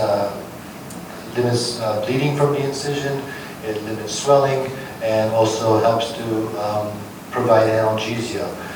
Especially for my orthopedic procedures, I'm going to have the technician apply an ice pack to the incision area about 10 to 15 minutes every 4 hours, and that's through the first 24 hours. That's also included in my instructions to the owner to going home, is to use some ice packs to help limit the swelling for the first 2 days. After that, your ice is not going to make much of a difference because you're well past the inflammatory period. At our hospital, what we do for ice packs is we use empty 250cc fluid bags, and we will fill it with isopropyl alcohol, just regular alcohol we use, and we will put a food coloring in there of some color, red, yellow, blue, green, just something that's very bright and easily identifiable, and we'll stick those in the freezer to use it over and over again. The alcohol is nice because as it gets cold and freezes, it doesn't become hard like water, and so once you pull that ice pack out, it conforms itself to the surface that you apply it. I will wrap a paper towel around that, moisten the paper towel, and then apply that directly to the wound. ここのところは我々と全然違うもんですから、ちょっと解釈入れますけど、手術した後のところとか、普通の外傷ですらですね、とかあと避妊手術とかですら、アイスパックを代わりに、氷の代わりにアルコール入れて冷やす。傷のところを冷やすと全然もう痛み止めの影響だとかですね、炎症、いわゆる痛み止めの影響っていうか、痛み止めをそう使わなくてもいいとか、炎症を抑えるとか、非常に傷の治癒もいいっていうことで、あんまり僕らアイスパック使ってないと思うんですけど、アルコールを入れて冷やすということものすごくいいっていうことですね。はい。Obviously, the reason we put a food coloring in there is that so it's easily identifiable as an alcohol-containing bag. Nobody's going to grab that and start to give that intravenously to the animal. Analgesia is very important nowadays, especially at least as far as the clientele in the United States. They are all very much in tune to pain control. And I think it comes from their own pain control. They do not want their dog or cat to suffer any undue pain. So analgesia is very important. Again, your pre-medication with a narcotic is going to provide some level of post-operative analgesia along with your non-steroidals. For procedures that I expect to be very painful, I will put on a fentanyl patch, which is placed usually below the hock on one of the hind limbs. We clip the hair, we warm up the patch by just holding it in our hands, and once it's warm, we apply it directly to the skin, and again we hold on to it with our hands. The heat helps the adhesive to stick to the skin. So with this, the animal is absorbing through his skin 4 to 5 days of narcotics to help with the analgesia, and on my discharge instructions I put down a date that I want the client to take the patch off. If they don't feel comfortable taking the patch off, they're welcome to bring their pet back into us and we'll remove the patch for them. There is a newer transdermal fentanyl preparation that's just come out available for us to use. It's called Recuvera, and it's drops that are actually placed on the animal in a set area at the shoulder blades, dorsal body, right above the shoulders. I have used that, but I'm not real happy with that because I do have some dogs with the fentanyl patch. The owner's calling me back that the dog seems to be anxious. Some vocalizing, may not actually be pain, but I think it's just the effect of the narcotic. If I feel that that's the case, I will have them remove the patch earlier than the 4-day time period. Typically within 2 to 3 hours the dog is settled down and is not quite so anxious. With Recuvera, since it's a transdermal liquid that's put on the skin, there's no way of counteracting the effects of it unless you have them brought in and give them naloxone as a narcotic antagonist. Then naloxone used in that sense is going to be fine as far as removing the effects of the narcotic at that time. But once the naloxone wears off, you still have the narcotic on board from the Recuvera, and so you might need multiple applications of the naloxone. So for that reason, I don't use the Recuvera, and I still use the narcotic patch. I haven't had the need to use it, but there certainly are a lot of concentrated infusions of analgesia drugs that are available and very well researched and safe for animals to use, and those are used in the post-operative period. We pay very close attention to the temperature post-operatively. I have the technicians monitor the temperature hourly until their temperature has risen to above 100 degrees Fahrenheit. Sorry, I use Fahrenheit. I know you guys use Celsius. So, Doctor, temperature, room temperature, body temperature? No, the body temperature. Body temperature. Rectal temperature. Yeah, so they're checking the temperature every hour, and they can stop that once the temperature reaches 100. In the cage with the animal, we do have some cages that have a heated bottom. That's helpful. We also can put the bear hugger or the hot dog in the cage with the dog and cover them with towels so that the heat stays on the animal and slowly raises the temperature. IV fluids are maintained in those animals that need it, basically at a maintenance rate. All the cages are padded. We don't ever put a dog down onto a hard surface. We want to make sure we provide adequate padding for these animals, and that includes cats. And then before the animal is woken up completely, that's an opportunity to size it and place an Elizabethan collar to help prevent trauma to the wound. It also is effective when you have somewhat of a fractious animal in protecting the staff from getting bit by that animal, because the provides a shield for the technician.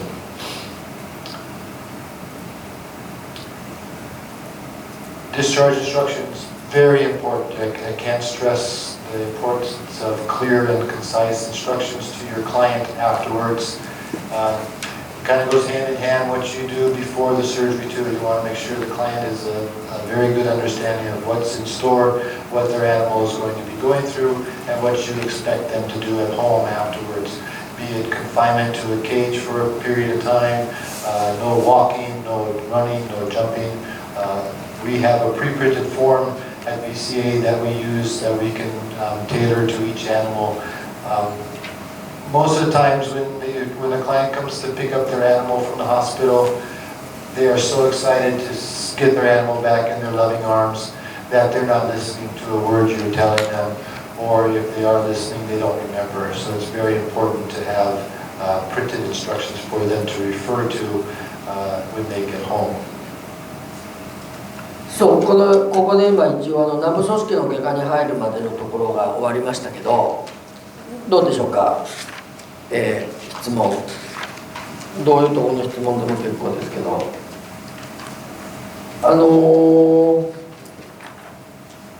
れから一つはあれでしたよね、アイスパックのことでなんか質問あればと思うんですけど、僕も自分で考えてみてなんで日本でアイスパック使わないのかなと思うんだけど、どうなんですかね。アイスパックっていうか冷やしてる先生います？この中でオペあっていませんよね。Dr. we don't have any doctor on ice pack use. No, maybe only Hawaii? No, all America. No, I think one of the big changes in veterinary medicine that's occurred recently is rehabilitation. Just as your human surgeries and rehabilitation there, and one thing that's very effective is some cold therapy to limit swelling and inflammation of the surgical site. So that's I think it's fairly widespread. I'm not sure if it's 100%, but I think most of us that do a lot of surgery are using cold therapy for these animals post-operatively. 僕ハワイは暑いから使ってるのかなと思ったんだけど、そんなことないみたいですね。人間の方の手術なんかでも同じようにずっとやってる。それからあと基礎代謝のいわゆる炎症性との関わり合いから言ってもそうじゃないかっていう。あとそれに若干関わりますけど、そう、I use a paintball patch, paintball patch, right? Patch, yeah. Fentanyl patch. Fentanyl patch. So it is even after the spade, are you use? No, I use a fentanyl patch mainly for orthopedics and for soft tissue procedures that I think are going to be very painful. Any type of surgery with an animal's ear is going to be more painful than a spay. Those animals benefit from the postoperative analgesia, which could include a patch. Just as an aside, there are other transdermal preparations available, which I have not used myself. Lidocaine is one thing that's used in a patch form, and that's applied directly to the surgical site to provide some analgesia at the surgical site for those animals. The fentanyl, of course, is absorbed and systemically spread throughout the body for the pain control. ちょっと薬の名前僕聞き取れませんでしたけど、2種類言ってましたね。なんかって言ってたからね。で、パッチは日についてやなんかなとは使わないと。で、成形とか、あともっと痛みのある種の時に使ってます。Please tell us again to what kind of another pain control medicine name? Lidocaine patches. Lidocaine patches. It's also patch. It's also a patch, transdermal patch. Okay. そう、どうですかね。ペンコントロールは最近メタカムとかなんとかありますけど、そのパッチはどうなんだろう。僕最近ちょっとあんまり仕入れの痛み止めの薬あんまり見てないんだけど、パッチって使ってるのはあるのは僕知ってますけど、日本で我々使いますかね。たまに使う人とか、メタカムは使うよね、たまにはね、それなりにね。We not so much use the patch, almost none. It is good for very working, very much working. Yes, it is effective in these animals. I learned in my last talk that I did a couple of days ago that maybe it's hard for you to use narcotics because of the licensing requirements and the paperwork and everything else. That's incumbent that you have to do because of the controlled nature of these substances. Lidocaine is not a controlled drug, and if it's something that you can find locally, distributor, it could be something that you could add on to your practice with a minimum of problems. Also, do you have some morphine things too? Yeah, I'm a big fan of morphine. I use morphine in a lot of my cases, and morphine is nice because it's very safe.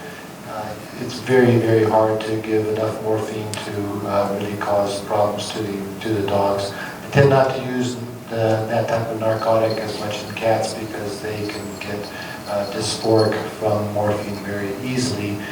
It's got to be a very restricted dose, and I find that something like buprenorphine is better tolerated in cats than the morphine.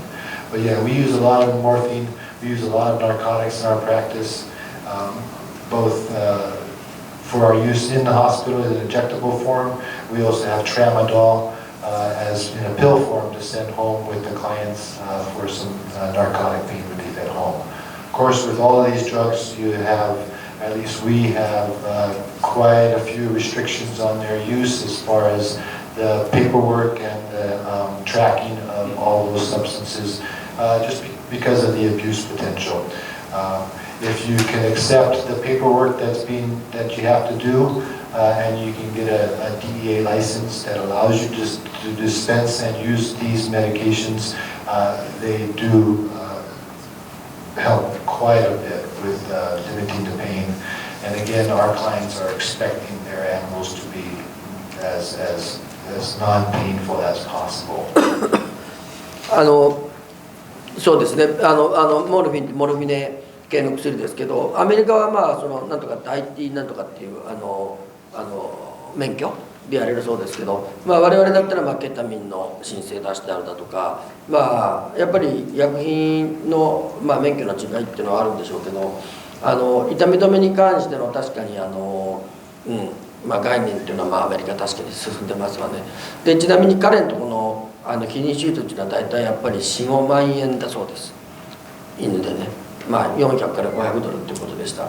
それなんでまあそういったものもまあ一種のincluding it's including so the cost of the like example like spay for 400 500 tablet at the VCI.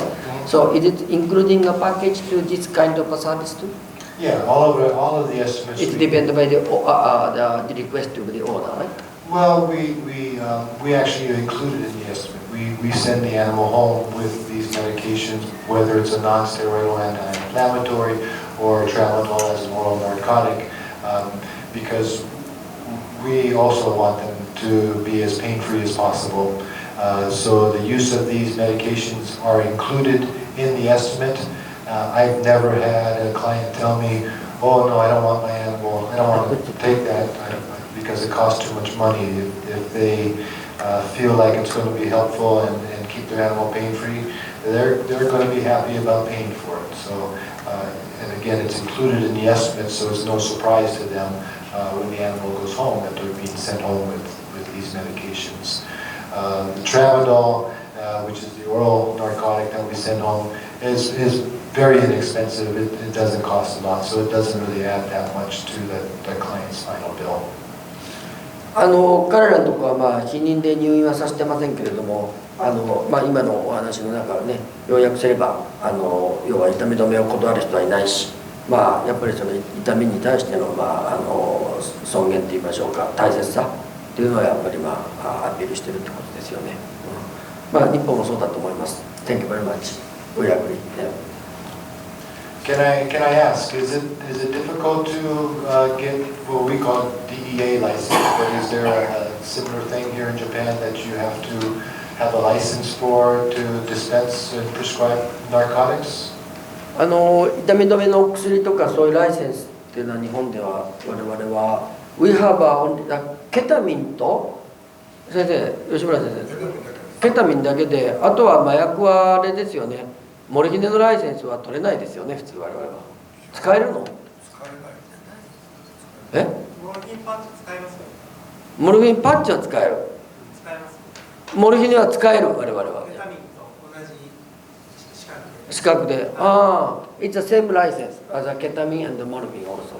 Right, they're both controlled drugs in the United States too, so Yes. they have to have a license too. But we know so much, yes.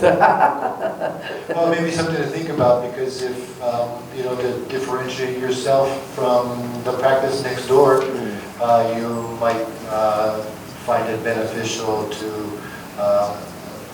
bring out that point to your clients that you also will be, along with the good medical care, you're also going to be providing good analgesia to their animal, and they will be happier and maybe choose to come to you versus going to the practice next door that may not be using any analgesics.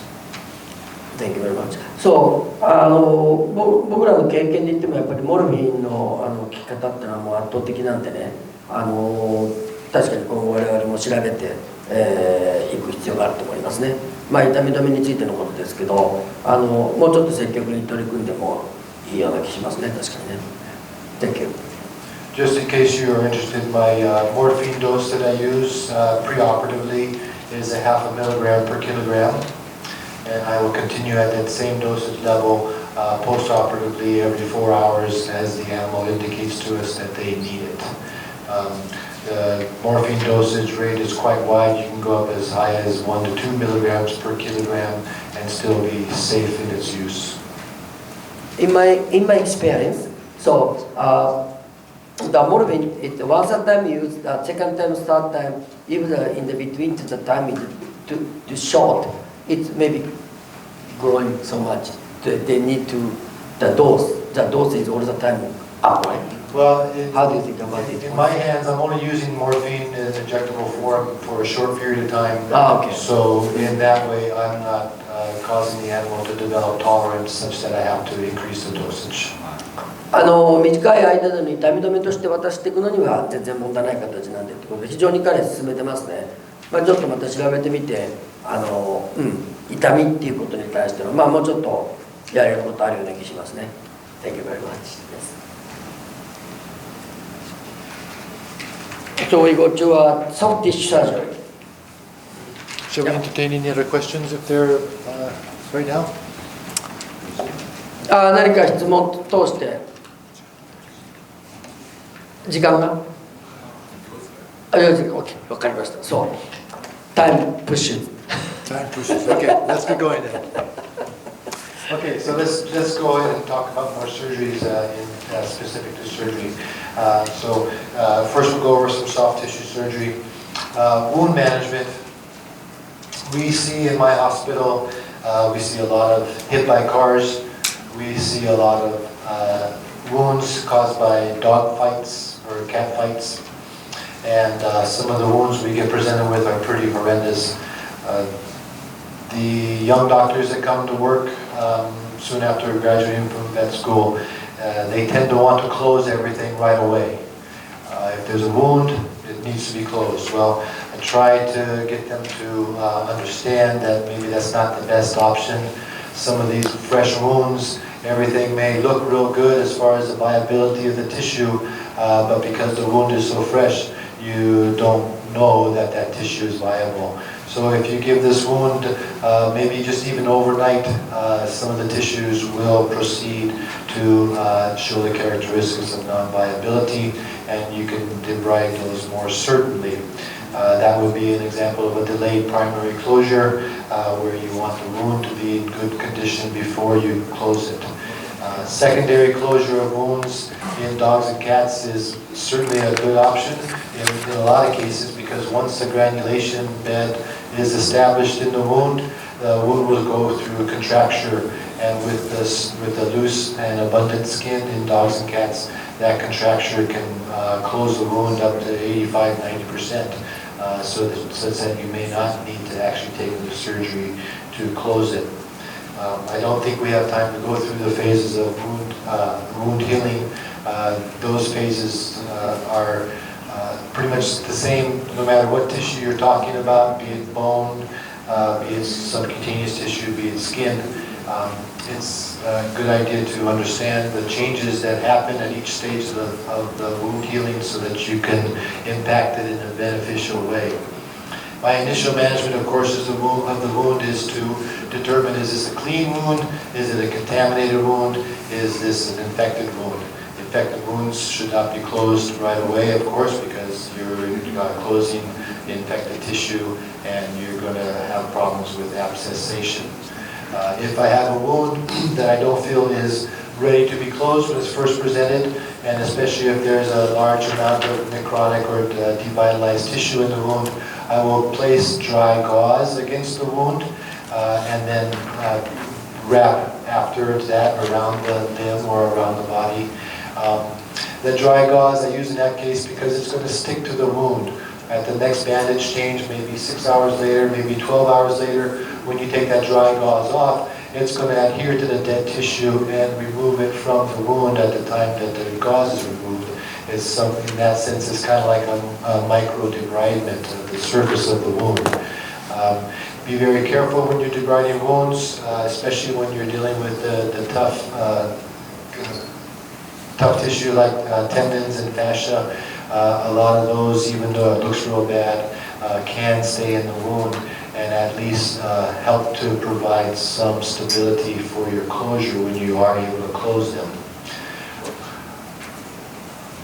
When I put whatever material I'm going to use against the wound, I will follow that up with rolled cotton padding, cast padding basically, and then a couple layers, and also will follow that with rolled gauze and to provide a little bit of compression, and then an external surface such as with Coflex, which is a self-adhesive bandage material, and then changing as often as necessary. Once I have a granulation tissue bed established, if I'm not going to be taking that animal back to surgery for a primary closure, I typically will have the owners come back maybe every 3 to 4 days for a bandage to be changed. That frequency of bandage change can be lengthened as you proceed until you have the wound healed. Right now, the main substance that I use for my wound dressing is honey. We get honey from, it's non-pasteurized, it's a Melaleuca honey, it's fairly expensive. Honey is a great wound dressing for a number of reasons. It increases oxygen utilization by the cells in the wound. It's antibacterial by itself, and it also provides and maintains moistness in the wound. The high sugar level, of course, in honey is what provides its antibacterial nature. I've been very happy with the response of the wounds when I've used honey as the dressing. I don't typically use a whole bunch of drains for these wounds. My goal is to try to get the wound into a state where I don't have to use any drains. But if I do have to use a drain, of course, I want to exit the drain away from the incision, and I want to exit ventral to the incision so that drainage can proceed through gravity. Doctor, what is the exact name again to the honey? Uruka honey? Melaleuca. Melaleuca. Melaleuca. We get it from New Zealand. We can find it on Amazon. We order it directly through Amazon. Amazon shopping. Mm-hmm. Okay. Okay, big part of practice, unfortunately, because animals tend to develop cancers more than we do, is mass removals, whether it's of the skin or the subcutaneous. One thing that's important with mass removals, it's very nice to have a diagnosis of what is the mass prior to removal. The most efficient way of doing that in a lot of cases is with your fine needle aspirate. I use either a technique where I apply suction to the needle, or I just stab the mass with the needle in numerous directions 3 or 4 times, and then I'll attach a syringe to that needle with air already in the syringe and use that to squirt the sample onto a glass slide. When I'm preparing that slide to send off to the lab, I do a press technique. Basically, I just press another slide onto the sample that's on the first slide, with a very, very light pressure and pull directly up. I don't slide the slides against each other. If you do that, you run a risk of rupturing a lot of cells and obscuring the cellular characteristics that the clinical pathologist needs to use in order to tell you what you're dealing with. Again, knowing what type of tumor you're dealing with prior to surgery is important because it helps you planning the surgery and how wide a margin typically do you need to get of normal tissue around the mass itself. And the location of the mass certainly plays a role in that. If you have a large tumor on the distal limb, you're not going to have a whole bunch of tissue to play with, and in order to close the incision, certainly there are plasty techniques that can be used to harvest skin from another part of the body. You can do free grafts and things like that too. Remember, your skin tension lines basically run vertically in the animal. Try to follow those tension lines with your incision as much as possible so that there's less tension on your closure when you do get the mass off. Closure technique is important. This is a situation where you might want to use drains if you're forced to leave a large amount of dead space underneath the skin. Your drains will help to provide drainage of the fluid from the area, which is the body's response in encountering dead space, and in that way your fluid will not be an impediment to the healing underneath the skin. Just a couple of comments on some of the most common tumors. We see mast cell tumors. We see a lot of those in Hawaii, and I think across the country it's one of the more frequent tumors that are seen. Mast cells are very aggressive tumors depending on the grade. And the basic rule of thumb with mast cell tumor disease, as far as the surgeon's concerned, is to get as wide a margins as possible when you excise this tumor, both laterally and also into the deep tissue. So you want to take your surgery down to the next fascial plane and be sure that you are incorporating that in your removal. The recommendation is 3 centimeters to either side of the mass. That sometimes is not practical. You may not be able to achieve that depending on the location of the mass. Just try to get as wide a margins as you possibly can. And if you have to leave the wound open because of excess tension on the skin, if you were to close it, that's better than leaving mast cell tumors in the site. There has been some cases where I've sent the pathologist, the sample off to the pathologist, and they came back with a report of dirty margins. The course of therapy subsequent to that is to go back and excise the incision you just made and send that off for analysis too. Luckily, every time that's happened to me, in sending off that second sample, the pathologist usually has never been able to see any mast cell tumors there. So maybe the 1 or 2 cells left behind, the body will be able to take care of themselves. Soft tissue sarcomas are another ones that wide margin of resection is necessary. They don't spread to other parts of the body very quickly. Most of them do not metastasize, but they are very locally aggressive, and recurrence is a big problem. So again, you want to take a wide as margin as possible. Mammary gland tumors, most common cancer in a female dog is mammary gland tumors. I tend not to aspirate these because the pathologist can never tell me if it's a malignant or the benign form of the mammary cancer. So these guys always go to surgery without a fine needle aspirate. These are big holes when you have to do a mastectomy. It's a large surgical wound, and typically I'm using 2 or 3 layers of subcutaneous closure before I get to the skin. The PDS is very helpful in this case to remove the tension from the more superficial layers of the skin, of the body, including the skin. I just put oral tumors in here because we do see a fair number of those. If they're the malignant form with your squamous cell carcinoma, fibrosarcoma, or malignant melanoma, with radiographs, you're going to want to look to see if there's bone involvement. Oftentimes there is, but especially with the malignant melanomas, you're usually going to be removing a portion of the jaw from this animal. The nice thing about it is that dogs especially, and cats too, to a certain extent, very tolerant of these types of procedures. They will continue to eat and do very well. So don't be scared if you have one of these and you're wondering how the animal is going to do as far as being able to eat and drink, because they typically will do well. Aftercare, of course, you want to make sure you have the complete instructions for your client, and in most cases you're going to have a biopsy sample sent out so that you can let the client know what exactly the mass is if you haven't done the aspirate beforehand, and also some indication as to the behavior and what they should expect in the future because of this tumor. ここでもう一ページ、just a moment, okay? そう、これちょっと主要のとこ次見たらもうこの次に消化器入っちゃうんで、どうでしょうかね、質問っていうかもちろん質問で結構なんですけど、今の中で僕がちょっとこれはあれかなって思ったのはあ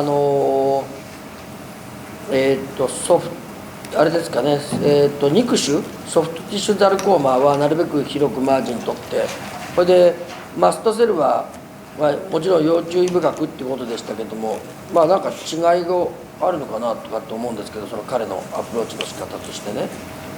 そう、may I have a question? Okay. So, how different are the approach to a mast cell tumor and the soft tissue sarcoma? Because you explain how the soft tissue sarcoma is as much as possible to make. Your surgical approach to both of these is very similar because of the need to take wide margins of normal appearing tissue around the mass. So you're going to be approaching these in the same fashion. There's not any difference. You're going to want to get wide lateral margins, and you're going to want to take the surgery down to the first fascial plane in order to remove the entire tumor, hopefully, if possible. When you do these mass resections, you want to go straight down with your dissection. You don't want to go underneath the tumor. In fact, it's oftentimes preferable to not even be able to visualize the tumor during the surgery because you want it completely surrounded by your normal tissue. So, ザルコーマはやっぱり一番深く取ってなるべくこうたくさん取るってこれは間違いなかったようだけど、なんかあれでしたね、マストセルは90度に切ってなんかって今言ってたよね。May I ask you again explain the mast cell things? Are you approach to the center first? No, I make an elliptical incision around the mass. May I ask you the drawing?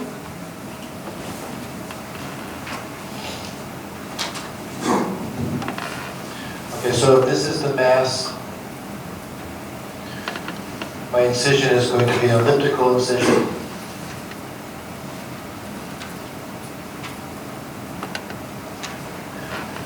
In that fashion. You make an elliptical incision because once you get the mass out, as you close this, the skin edges will line up better. You will have less chance of dog ear formation, puckering at the end. If you're looking at the surface of the skin, and here's your mass, so here's the skin layer itself, you're going to want to take this dissection down, straight down. You don't want your dissection to go like this. You want to go straight down to the next fascial plane so that all of this normal tissue is removed along with the tumor. This is a dimension, right? Like this. Yeah, so this is the skin surface. Okay. そういうことだよね。だから結構出血するって感じはあるけども、そうやっぱり重要だと思いますよ。彼のやっぱり40年の経験の中でやっぱりこれは安全だっていうんだから、そう。How do you think how much percentage they come back? Your surgery 80% success? Oh yeah, much more than 80%. Yeah, Good. Much more, yeah. Good. And also, how is the chemotherapy after the surgery? Depends on the type of mass you're talking about. Okay. Previously, mast cell tumors were not known to be very responsive to chemotherapy with the older chemotherapy protocols. But as more and more people have looked into these, there are some chemotherapy protocols that do seem to be effective with mast cell disease. The newest drug out is called Palladia. it is tyrosine kinase inhibitor. It's used in those cases of mast cell disease where it's either recurrent disease that's no longer surgically resectable, or if you have systemic spread of the mast cell tumor, Palladia is used to put the dog into remission, and that's used in that dog for the rest of its life. キモテレビ、我々が知ってる薬ちょっと出てきませんでしたけど、成分なんでちょっと僕も分かりませんけど、もちろん腫瘍の種類によって違うってことですけど、Do you have sometimes a chance for radiation treatment? No, unfortunately, we don't have radiation therapy available in Hawaii. Soft tissue sarcomas are responsive to radiation. They tend not to be responsive to chemotherapy. So radiation therapy is valuable in managing those cases, but we don't have that availability in Hawaii. Japan also only the university only. Yeah. So やっぱりあれですよね。ただハワイ結構マーケットのニーズは高いもんですから、相当彼ら値段の高いサービスしてますけど、その中でも彼が今注意点をなかなかね大きな教学組の中でやってるんでポイントしか喋れませんけど、ちょっとした我々が見逃しがちなところでもやっぱり結構細かい知識をもとに技術を確立してるかなっていうところってありますよね。だからどうしてもいわゆる放射線療法とかにも行きがちですけど、行かずにほとんど経過コントロールほとんどというか全部してるっていうのが答えですので、その辺ちょっと足元よく見ながら仕事をしていきたいななんて思ってますけど。Thank you very much. Okay, so next a little bit about gastrointestinal surgery. We see a lot of that. 次、胃腸消化器系ですね。主にですね。はい。Thank you. Go ahead. We're talking about entering the stomach, intestines.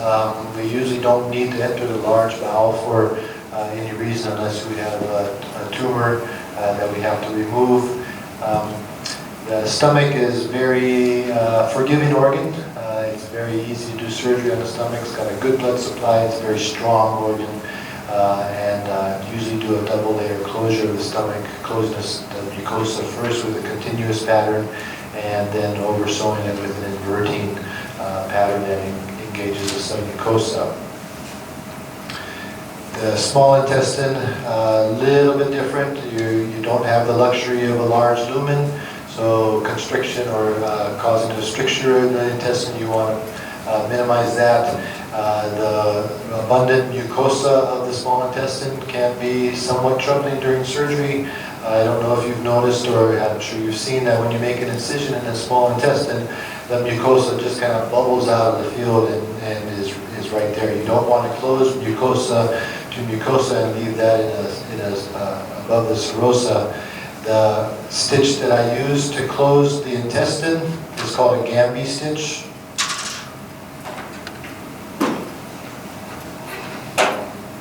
So here's your intestinal wall.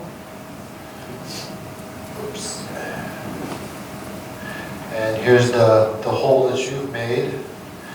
We have the layers of the mucosa and submucosa and the muscularis, the thick coat, and you have your serosal layer.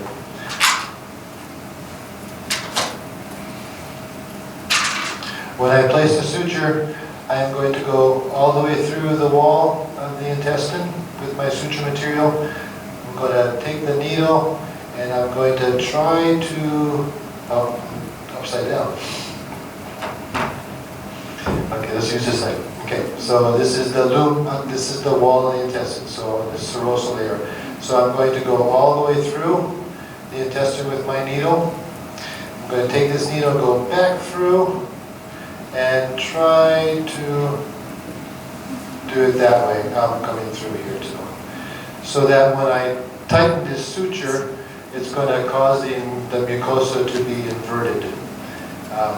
I'm sorry I didn't draw very well for you. Again, it's called the Gamby stitch, G-A-M-B-E. And it's very well pointed out in the surgical text. This is the enterotomy, right? This is a small intestine, yeah. Enterotomy. Enterotomy, yes. Yeah. You can also simply just trim that excess mucosa away from your incision if you wanted to do that. That's very effective too. But no matter which layer you close, you want to try to minimize the amount of mucosa that is coming through the wound that you've created, because that mucosa is not going to provide a good seal for you. The layer of strength when you're in your intestinal surgeries is the submucosa, so your sutures need to engage that.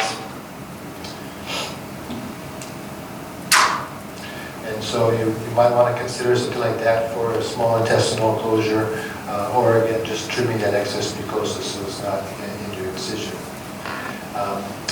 Serosa omentum patching is the using of the omentum or the serosa of an adjacent loofah bowel. You suture that to the area, and the omentum and the serosa helps provide a better seal for you. Resection and anastomosis of the small intestine, sometimes we have to do that for non-viable bowel. I tend to use a simple interrupted pattern. I'm going to place my first stitch at the mesenteric border. I'm going to place my second stitch at the anti-mesenteric border, and then I'm going to fill in the gaps between those two original sutures.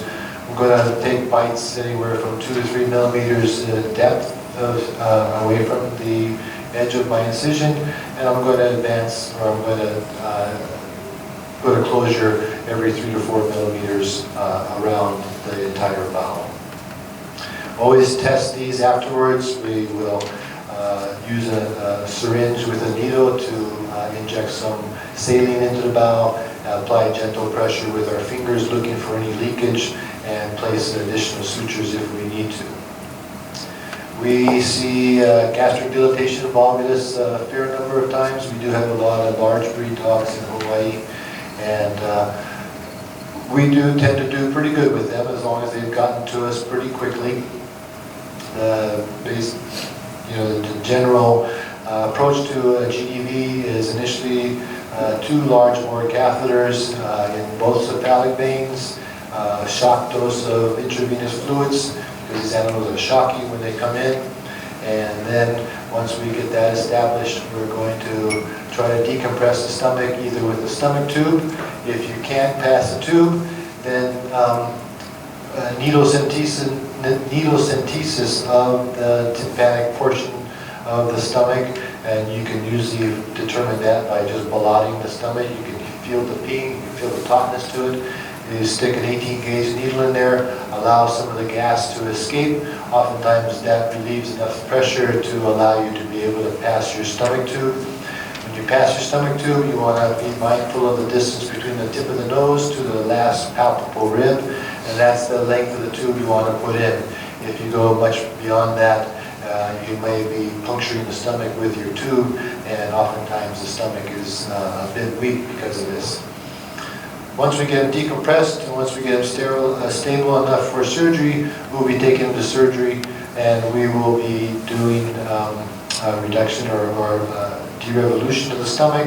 And then once we are satisfied that the stomach is back in its normal anatomy, we'll do a gastropexy.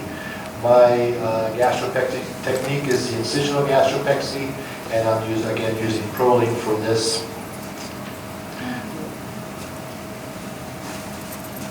Okay. When I'm doing a GDV surgery, I'm a right-handed surgeon, so I'm going to be standing on the dog's right-hand side. He's going to be laying in front of me. With my right hand, I'm going to pass that along the body wall, dorsal in the area of the cardia of the stomach, find the pylorus and grasp it with my right hand. With my left hand, I'm going to push down on the body of the stomach, bringing it back towards me. So the pylorus in the GDV, pylorus is on the animal's right side, the pylorus travels ventrally and ends up dorsally to the left. So if I'm standing on the dog's right side, I want to reach dorsally by the cardia of the stomach, find the pylorus, bring that towards me. At the same time I'm doing that, I'm using my left hand to push the body of the stomach in the other direction so that it flips back in its normal anatomic position. 右側に立って、右利き左利きいろいろありますけど、左側にねじれてるケースがほとんどなんで、仰向けに寝かしといて右側に立って手を入れてっていう、そういう話ですよね。ワンちゃん仰向けに寝てて右側に立ってジェスチャーがね。You standing by the right hand side, right? I stand on the right hand, the dog's right hand side. They're in dorsal recumbency in front of me. Head's over here, tail's over here, incision's right here, and I reach around with my right hand to pull the pylorus towards me. Once the stomach is repositioned, and I will at that time assess the spleen. Oftentimes the spleen is in the way first, so I have to move it out of the way. But my first goal is to reduce the stomach. Then I'll go ahead and run a quick exploratory, make sure there's nothing else going on in there, and I'll check the spleen out. It used to be thought that the spleen needs to be removed with gastric dilatation and volvulus. That's no longer felt to be the case. The spleen does provide some benefit to the animal, so if you can leave it in, it would be best to do so. The spleen oftentimes, because of its close attachment to the stomach, there may be a lot of hemorrhage and separation of the vessels at the hilus of the spleen. Those can be monitored. You can actually palpate for the pulse through those vessels.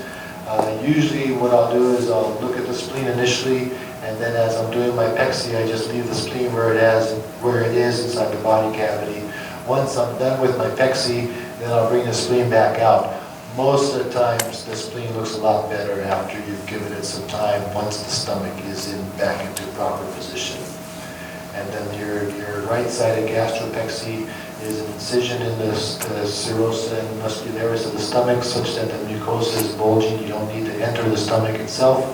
And you make a corresponding incision in the internal muscular coat of the stomach, 1 or 2 layers of muscle, suture the two ends together, the two aspects of that incision together, and that will provide a permanent adhesion of your stomach to the right-hand side, such that further dilatation episodes by that animal will not cause the stomach to flip over and cause a problem again.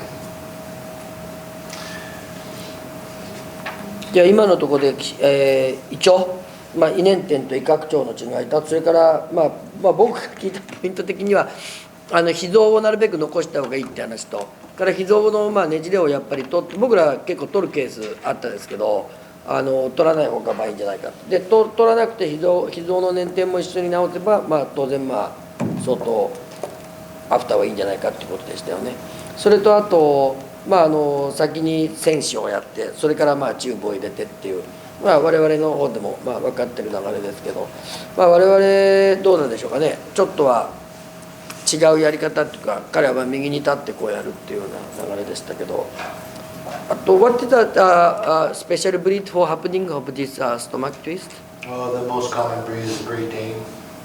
Great Danes, any deep-chested, narrow-body breeds are prone to have a gastric dilatation. Big chest and narrow body. Deep-chested, narrow body. Deep chest. The narrow body. Yeah, so we see it in German Shepherds. Less likely to be seen in like Labradors or Golden Retrievers. Some of the smaller breeds that may end up with a GDB is your standard Dachshund and your Basset Hound are 2 other breeds that, aside from the large breeds, that will suffer from this condition. We counsel people to feed multiple times a day. Don't feed one big meal to your dog. Limit exercise around the period of the meal time, and also there is a familial tendency for GDV in certain family lines, so that's something that can be hopefully bred out of the breed at some point in time. Linear foreign bodies, they can be challenging surgeries. Oftentimes you need to use multiple enterotomies. Once you've found a proximal obstruction, which is usually in the stomach, you're going to be doing a gastrotomy first to relieve the proximal obstruction, and then a series of enterotomies progressing down through the entire plicated area of the bowel. There is a new technique which I have not used yet. Once you get the proximal obstruction managed, then you actually suture your linear foreign body material to a red rubber feeding tube, and you pass that into the bowel. With that, you can milk it all the way down with your hands. You look all the way through the small intestine until you get into the colon with that catheter. At that time, the animal will usually defecate it out, or maybe your assistant with a rectal palpation can isolate it and pull it out. Once it gets into the colon, typically they'll be able to pass it. Intestinal biopsies, very common, very easy to use. Skin biopsy punches can be used for that. You can also just make a small little wedge incision and close it as you would any other enterotomy. Usually we're doing those in those cases where we need a full thickness biopsy of the bowel. Endoscopy is usually done for these types of biopsies. The only limitation of the endoscopy is it's not usually a full thickness sample. Usually they're looking at the mucosa, possibly the submucosa, depending on how you've obtained the biopsy. And there are times when you do need a full thickness biopsy for the diagnosis to be made. And typically we're talking either intestinal lymphosarcoma or inflammatory bowel disease. Aftercare of your intestinal surgeries, your stomach and surgeries, your surgeries of the colon, no food for at least 12 hours. And then you start them off with little bits of food frequently throughout the day. The danger zone for any enterotomies is 1 to 4 days after the surgery is when you might encounter problems with leakage and subsequent peritonitis. Liver surgery, most of the time we're just mainly biopsying. If we have a liver tumor, we are doing a lobectomy, either a partial or a complete lobectomy. A very easy and effective way to get a liver biopsy is with a 6 millimeter skin biopsy punch. This is used as you would use on the skin to get your sample. You gently pick it up with your forceps, cut it off at the base, and you can either use direct pressure of the hole that you made in the liver. You can also snip a small piece of gel foam and plug the hole with that to provide the scaffolding for the clot formation. They tend to heal very well and gives you a good enough sample size for the pathologist to give you your diagnosis. It's a doctor, it's a 6 millimeter biopsy punch. It's the same as like a skin Yes, things. the exact same thing. And the you use for the bleed control is epinephrine or something. No, gel foam. Just Gel foam, the hemostatic sponge. yeah. Just this. Yeah, just it. And even, if you don't have gel foam, even some direct pressure applied over the site for 3 to 5 minutes usually is enough to stop the bleeding with no problem at all. In your experience, do you have something a very special cancer in the stomach, doggy? Because dog is very rare, right? Stomach cancer. Yeah, we don't see too many stomach cancers in dogs. Typically, it's gastric adenocarcinoma, which unfortunately is a very aggressive tumor. Oftentimes has already met or spread before you diagnose it. You can take a large portion of the stomach away and still have good function of the stomach. If you have a mass in the pylorus or the pyloric antral area, that's going to be a lot more difficult for your surgery, and you're typically looking at doing something like a Billroth procedure where you tie off the end of the stomach, attach the intestine to the gallbladder, and attach the intestine to the stomach to provide your biliary function and also to maintain the passage of your food. Okay. Are you used often now more endoscope now about this kind of things? Endoscope is used to remove gastric foreign bodies and also to take endoscopic biopsies. But we don't use the endoscope if we have a foreign body in the intestine. Most of your endoscopes will not be able to get down far enough, and even if you were able to, you probably don't have a good enough grabbing instrument in the intestine to get it out. Are you sometimes have a chance for open, like for examination, open test, open? Just as Sometimes, an exploratory? yeah. Are you sometimes? Yeah. So in this case, what is Or the are you talking special? about laparoscopy? Yes, like for the open and the test for only for the examination for open abdominal surgery, open abdominal. Yeah, no, I myself have not trained with a laparoscope. So I don't have any comment on that, but the laparoscope is certainly a good tool to use to obtain these types of biopsy samples. The learning curve when using endoscopy or laparoscopy or even arthroscopy is very steep. It takes a lot of time and a lot of training to become adept at it and to be competent in it. But if you have that time, or if there's lots of courses available for that, it certainly would add some to your surgical armamentarium. Mainly used for diagnostic purposes. 彼らの病院でもそんなにエンドスコープはまだ使ってませんけども、相当なテクニックがいるってことと、何か名前固有名詞言ってましたけど、ちょっと僕聞き取れませんというか知らない名前でしたけど、いくつかの方法があって、そういうそのエンドスコープの種類分けによって、いろんなそれぞれの検査があるんだけれども、彼のところでは、ほとんどその手術に伴って検査しているケースでしょうね、これね。今の中ではそんなとこかな。あとどうですか、この今までっていうかこの胃腸までこうやってきましたけど、質問。まだこの後ね、肝臓行って肝臓行って脾臓行って膵臓行って、泌尿器行ってっていう感じで、その一般の要するにその彼の場合一般手術ですから、一般手術で気をつけなくちゃいけないことを我々とちょっと異なっている方法論とあればと思って聞き出してるっていうか、セミナーですけどいろいろ聞き出してるという感じで進めていますので、とりあえず次に行ってよいですかね。質問はバックに遡っても結構ですので。Please, next, please. Liver.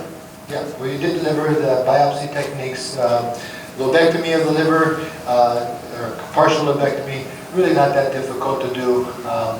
The liver handles this type of stuff pretty well. If you're going to do a partial lobectomy, you're going to isolate the lobe or the portion of the lobe that's going to be removed. If it's a large portion, you can use the end of your blade handle without, not the cutting side of it. Just make a scoring of the capsule, and then basically with finger pressure complete the removal of that portion of the liver. You'll encounter small bleeders during that. If you're at the periphery of the lobe, those bleeders are readily managed with a cautery or with small ligatures as necessary. If you're taking more of the lobe or you're doing a complete lobectomy, a certain amount of dissection, especially on the right side, the right liver lobes, in order to separate that particular lobe from the surrounding lobes and also from the vena cava and portal vein and hepatic artery needs to be done. So it's a little bit more difficult to do a complete lobectomy, especially on the dog's right side. The left side, those lobes separate better, more completely, such that it may just be a couple of ligatures and you're done. But the right side does require a bit more fine dissection. We do some things with the gallbladder. We see mucoceles in the gallbladder, which require removal. We see biliary sludge of the gallbladder, which requires a colotomy and flushing and sucking of that inspissated bile out.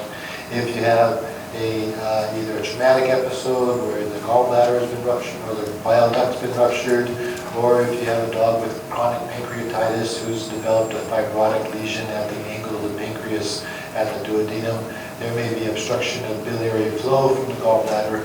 In those cases, you can do a rerouting of the bile by suturing a loop of jejunum to the gallbladder, making a hole between those two organs or structures such that bile can be reestablished into the bowel.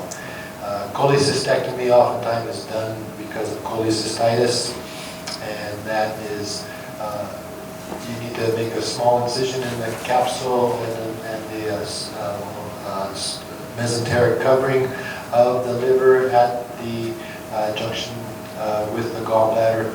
Once you made an incision through that very superficial layer, then with your blunt technique with a pair of good scissors, separating the rest of the gallbladder from the liver tissue in the hepatic fossa until you can isolate the cystic duct, which you can ligate after you divide it. You want to use a non-absorbable suture material for ligation of that cystic duct. absorbable material. If it goes away too quickly, you're going to suffer from bile spillage into the abdomen, which is very, very serious. There is also a cystic artery that lies alongside that duct, which needs to be ligated at the same time that you take the gallbladder out. Moving on. 今May I? Yeah. そう今肝臓と胆の特に胆の切開それからあと胆管の切開についての静脈の分け方とそれからあとちょっと僕分からなかったんですけど右側と左側についてのなんか違いがあと肝臓のこと喋ってたのかなちょっと後で僕すいませんもう一回聞きます。であと胆のについてはあれですね日本でも最近文献載ってますけど割と取り立たされるようになってますけど胆の切開それから胆の切除の場合の、静脈の、分け方その辺の注意事点を喋ってましたね。Thank you. So and one question. So did you talk to us from the right hand side and the left hand side? So something different. It's a reverse. I explained about the liver. Typically, a right-hand surgeon doing abdominal procedure is going to be on the dog's right-hand side. It's the opposite for a left-handed surgeon, simply because your dominant hand. 右利きと左利きでやっぱり立つ位置が違うんで、それでか分かりました。ベナケバノペなんかやる時もそうだけどっていうそういう表現がありましたので、あくまでも右利きとか左利きの違いの時でやっぱりいざとなると相当見え方が変わってくるっていうところですよね。やっぱり局長がよく勉強してるね、彼らね。Thank you very much. Okay, moving on to the spleen. Spleen's usually a very easy organ to work with. In most cases, you're going to be involved with the spleen because of bleeding splenic mass, which typically is hemangiosarcoma. Splenectomy is very effectively managed. It's, like I said earlier, it's exercise in placing ligatures. You will be fashioning pedicles, usually with your fingers, just bluntly going through the mesentery, or if you have any momental adhesions to the mass itself. Place your clamps after you've established that pedicle. Place your clamps, transect between the clamps. What I usually do is I'll place at least 4 or 5 sets of clamps, transect those, and then do ligatures of each one of those, and then continue with the pedicle and ligation. The short gastric arteries arise off of the splenic artery and do provide perfusion to a portion of the greater curvature of the stomach. Those arteries can be easily sacrificed with no untoward effects for the stomach vasculature. We do see stomach torsions. Occasionally, it's not a very common thing. Typically, you're looking at the same sort of breeds as will suffer from gastric dilatation and volvulus. The one thing to remember about the splenic torsion is, and it's very easily diagnosed because instead of a broad-based attachment of the spleen, everything narrows down to one large pedicle, and you don't want to derotate the spleen in that case. You're just going to place a clamp across that pedicle and ligate it. If you reestablish the normal anatomy or establish the normal relationship of the spleen to its vascular supply, lots of toxic substances are going to be introduced back into the bloodstream. So best to not have that happen.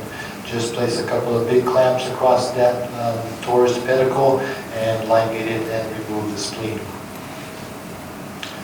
Splenic biopsies are very easy. The spleen actually has a fairly tough capsule on it, so you can take a wedge sample. You can either you can compress it with your fingers and place a clamp at the place where you've compressed it, and then oversew with some sutures after you've transected the part that you're interested in. Usually, if you're going to have a splenic mass, you're going to be taking the whole spleen out rather than just taking a biopsy. Pancreatic surgery is not very common. Very few indications for it beyond taking a biopsy of it. Also, we do see insulinomas, which can be removed, and The big concern about the pancreas is you want to handle it gently. You can do surgery on it. Don't be scared of doing surgery with the pancreas, but your gentle technique is very important. And this is one area where the sterile swabs come in to help you separate those lobules and remove the affected portion easily with minimal blood loss. Remember that the cranial and condyle-pancreatico-duodenal arteries anastomose in the substance of the spleen, of the pancreas, and that is also the source of blood supply for your duodenum. So be very careful not to damage those blood vessels either with duodenal surgery affecting the pancreas or with pancreatic surgery affecting the duodenum. Meticulous technique is pretty important for that. Urogenital surgery is very common. We see a lot of bladder stones in dogs and cats. Of course, we are also ovarohysterectomy and castration. For me, the timing of spaying a dog is, for the female dogs, I like to have them go through one heat cycle. And for the male dogs, I recommend not castrating them until they've reached adult size. Mainly because I'm uncertain about the long-term effects of removal of the sex hormones from these animals in their puberty or their adolescence. It has been shown that early spaying of dogs can lead to an increase in the incidence of orthopedic problems such as cruciate tears. Also, they maintain a small vulva, and especially if they get overweight, they can get perivulvar dermatitis. For the males, castration too early prevents them from developing a normal-sized penis, which can be a little bit difficult to manage if you have a male dog that has formed stones or needs any type of urethral surgery. Castration, very easy, don't need to talk about that at all. Nephrectomies, the kidneys in a retroperitoneal location, you are going to have to incise through the peritoneum in order to access it. Your dissection of the vascular supply to the kidney will then be done on the dorsal aspect of the kidney. So this is one where it's nice to have an assistant help you move the kidney towards the midline so that you can gain access to the dorsal aspect of it so that you isolate and divide your vessels. The renal arteries and veins are very variable in their location and also the number of them, so just be careful when you're dissecting that you can identify all of them. Cystotomies are probably one of the more common procedures that are done. The bladder, like the stomach, is a very forgiving organ, lends itself well to surgery, and I will typically be using a double layer closure for my cystotomies. I close the mucosa and then oversew it with a inverting pattern, and I'm using PDS for these surgeries. Urethrotomy and uretrostomy, mainly for stone removal, possibly for various types of tumors, and also we have this as an option for those cats with feline lower urinary tract disease who are not well managed with dietary means. In the cats, the important criteria for a peritoneal urethrostomy is a couple of things. Separation of the ischiocavernosus origins from the floor of the pelvis is very important. You won't be able to get the penis far enough out in order to provide access to the penile urethra unless you do that. And your dorsal dissection is got to be very careful so that you're not impacting the nerve supply to the urethra and subsequent incontinence. If you dissect to the level where you can visualize the bulbal urethral glands, you're typically far enough, and then you can amputate the penis at that time and proceed with your closure. Important thing with closure of the urethra in a uretrostomy is accurate and strong apposition of the urethral mucosa with the skin. If you're able to do that, you will not have the formation of scar tissue and subsequent stricture or repeat obstruction. put the vulvoplasty on there because we do see a lot of dogs that have chronic perivulvar dermatitis. Vulvoplasty is done for them to remove all that excess skin. In my experience, for some reason, this seems to be a very, very painful procedure for the female dog. And so your analgesics is very important for them.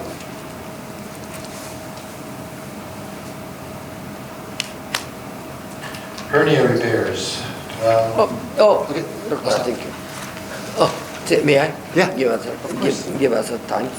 今肝臓寛容切除だとか胆の切開とかやってその後脾臓膵臓ときましたよね。それから泌尿器とも来ちゃいましたけど脾臓のところではまあ非的な話でしたけどその脾臓のまあ全的における影響のことを説明してましたし、まああとはまあその皮下膜の分け方と血管の保護のところまあやっぱり血圧が強いんで注意してくださいっていうことでしたね。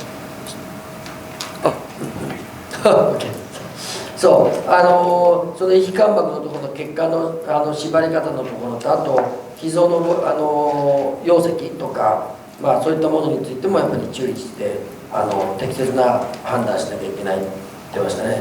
それから膵臓はまあ、触っちゃいけないみたいな感じの感覚で思うかもしれないけど決してそんなことはないというところで。So, do you have an experience of pancreas cancer to pancreatectomy? Did you? Yeah. Pancreatectomy can be done. The left limb of the pancreas lends itself much better to that because of the blood supply and the lack of effect on the blood supply to the duodenum for the left limb of the pancreas. The right limb of the pancreas is a little bit more difficult because of the need to preserve that blood supply to the duodenum. Once you got your dissection complete so that you're ready to take the pancreas out, it's actually very easy. It's just basically an encircling ligature around the entire pancreas and tying that ligature before you transect it. Very similar as if you were doing a guillotine technique for a liver biopsy. But the initial dissection is the important part as far as maintaining blood supply. How the aftercare to take out? For the pancreatic surgery or pancreatectomy, aftercare, basically you can start feeding them right away as long as they're not vomiting. So the aftercare is nothing different than just a normal standard surgical procedure. It used to be felt that dogs with pancreatitis needed to be fasted to rest the pancreas. That's no longer recommended. The recommendation now for pancreatitis is to try to get that back onto oral feeding as soon as possible. And typically that's once you are able to control the vomiting. We have very effective antiemetics now available to us in veterinary medicine. The one that we use the most is Maropatant, which is known as Serenium. Once that vomiting is controlled, you want to feed these animals because it's important for them to maintain the alimentary nutrition and for the health of the gut. We now getting popular for cats. How do you think in Japan will be more case of the pancreas problem, the cats? Pancreatitis in cats is a bit different than dogs. It's actually very hard to diagnose with certainty in cats. And in general, pancreatitis is one of those diseases that's probably overdiagnosed because of basically the presence of vomiting and inappetence. A lot of doctors chalk it up to pancreatitis and treat them as such. Cats with pancreatitis, they may not be vomiting. They may just be not eating. They tend to be very painful. They tend to be very just clinically sick. Laboratory diagnosis of pancreatitis can be difficult. Your pancreatic enzyme level elevations are not specific to pancreatic disease, and so you can't diagnose it based upon that. Antec Laboratories along with Texas A&M University, has developed a new pancreatic lipase immunoassay for dogs, which is much more specific for pancreatitis. But even with that, simply having an elevation of that does not lead to the diagnosis of pancreatitis. So we look at a number of things, including imaging such as ultrasound to diagnose pancreatitis. I don't think it's very prevalent in either of our species that we deal with, but if you're going to be seeing more cats, you might be seeing that, and again, it can be a challenge to diagnose. はい、今ね猫が増えてるんで日本はまあそういう問題あるんだろうなって僕も思ってますし、猫のリピドーシスだなんだってね言われたことありますけど、やっぱりあれですよね、彼から聞いてて分かることっていうのはやっぱり非常に解剖も入ってますし、まあその要するに右陽左陽のアプローチっていうか腫瘍のがんのでき方でまあ全然違うっていうところ、まあオペがね、まあ両方ともできても取る方がよっぽど簡単だっていう話ですよね。でそういったものっていうのは、まあ、いわゆるバイオプシーの基本的なテクニックと同じアプローチでやっておいて、それだったら気質で、まあ、血管をちゃんと保護してやればまあ大丈夫でしょう。からその後の食事のケアについては基本的に特別にまあ確かに酵素とか補助したりそういうことは必要だろうけども、まあ、下痢の問題とか伴うだろうけれども、まあ、基本的には少しずつの食事から始めてってやるっていうことに関してそんなにまあ通常の内科の消化器疾患とか内分泌疾患なんかとそう違いはないでしょうということからやっぱりなんだっけwhat is the test for the diagnosis which will be difficult to not enzyme like isotope check to diagnosis They call it SPEC CPLI. CPLI. CPLI something right? So みんな聞いたことあるかもしれない本でね。そう最近yes, with some recently the university has this test here.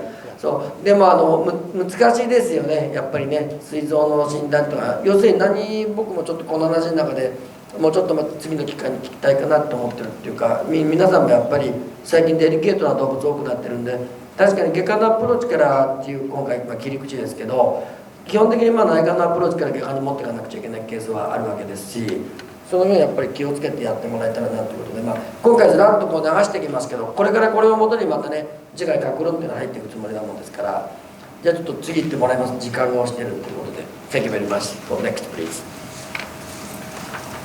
Okay, hernia repairs. Quickly. So hernias, yes. So we have the umbilical hernia. It's congenital.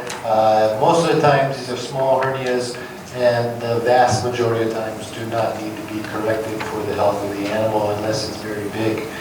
There's the falciform ligament, which is that first fatty structure that you encounter when you are doing abdominal surgery. The falciform ligament helps to provide a barrier such that intestines don't protrude through that umbilical ligament. Usually it's just a little fat that pooches through. If we have to repair that one, we typically will wait until the animal is spayed and repair that at the same time. Inguinal hernias, again, can be congenital, they can be acquired. My experience with the inguinal hernias is that typically they're readily managed. What I'm thinking of with hernia repair, no matter what kind of hernia, is accurate identification of the margins of your hernia, so your suture placement can be effective.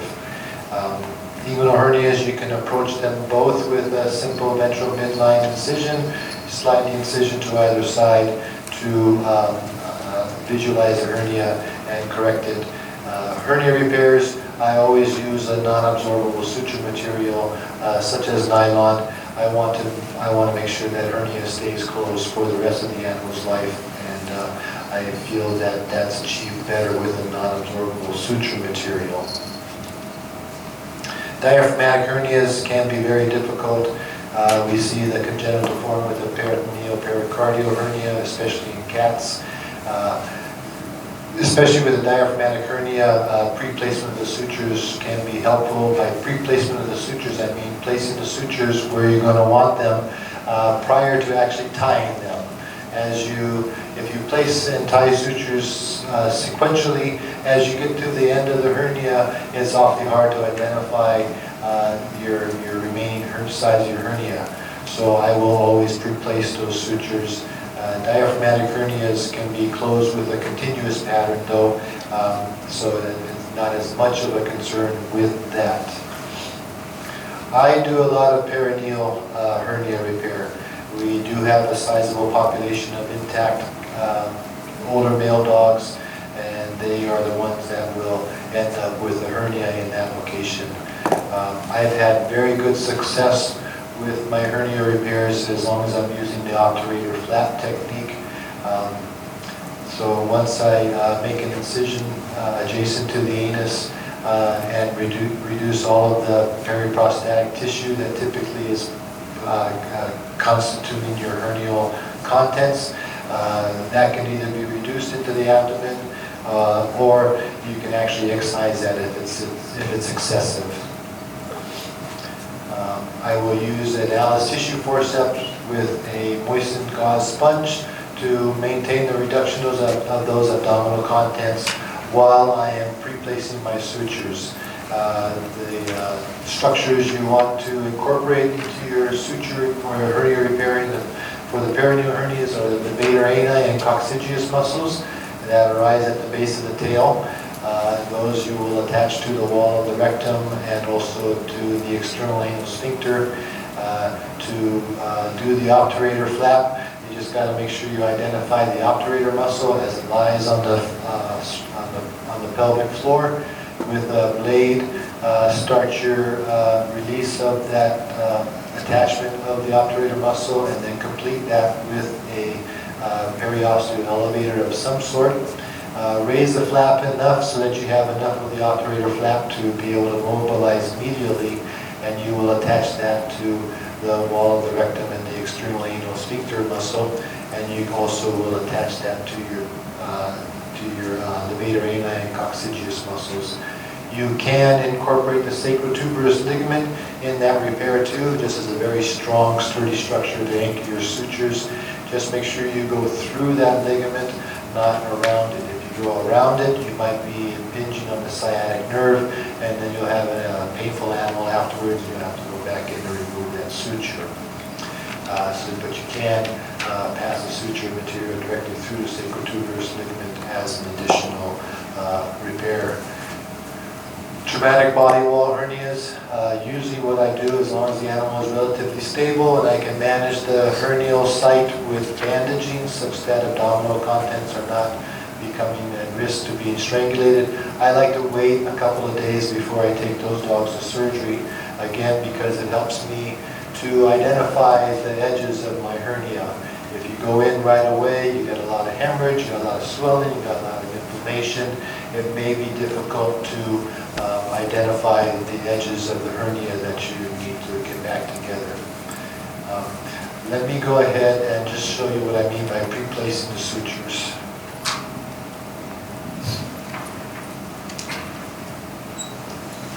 So say for example, this is my body wall hernia, this could be an inguinal hernia, it could be a diaphragmatic hernia. When I say pre-placing of the sutures, I'm taking my suture material and I will place all these sutures first.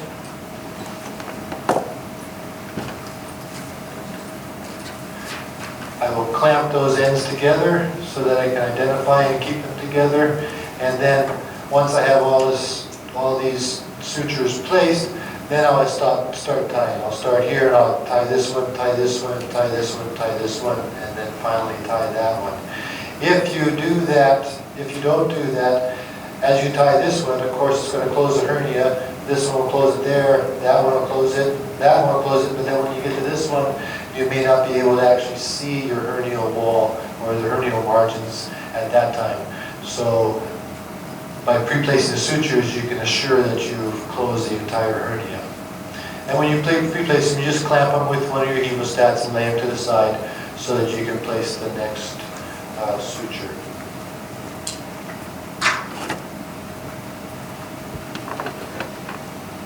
I think that's the last soft tissue. You want to go questions? You want to... Oh yes, great, thank you. So 今でこれで一応軟部組織終わったわけですけど、サイヘルニアだとか鼠径ヘルニアとかいろいろありましたけど、So may I have a question instead of them? big question.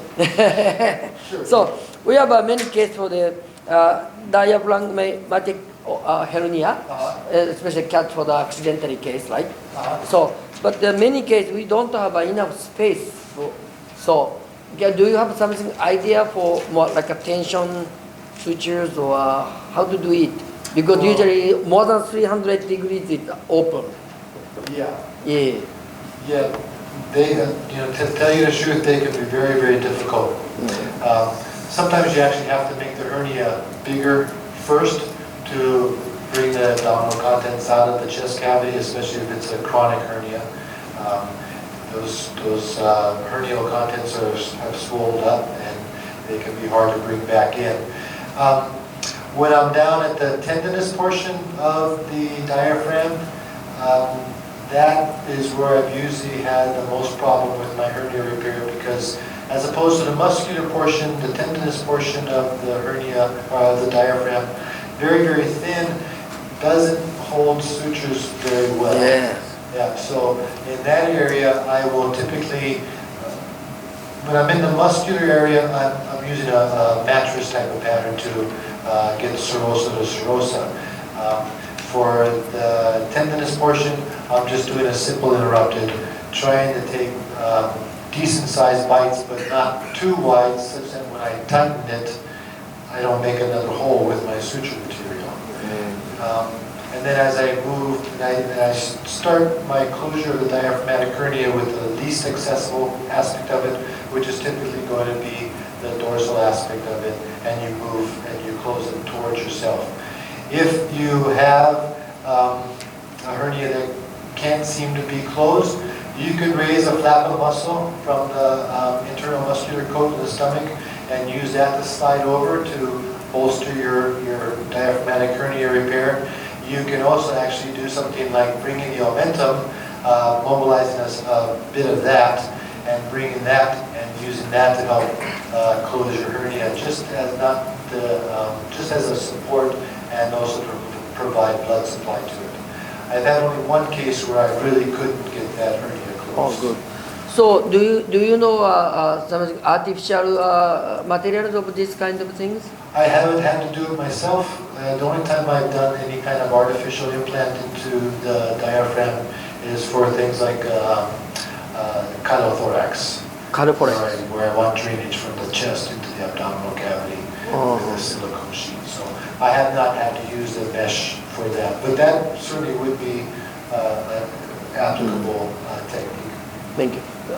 そう、横隔膜ヘルニアの件でほとんど寄せる位置がないようなやつに関して彼はちょっと筋肉の名前分からなかったですけど、すみません、胃の後ろ側のとこの筋肉、横隔膜との間のところをちょっとフラップ状にしてつなぐ。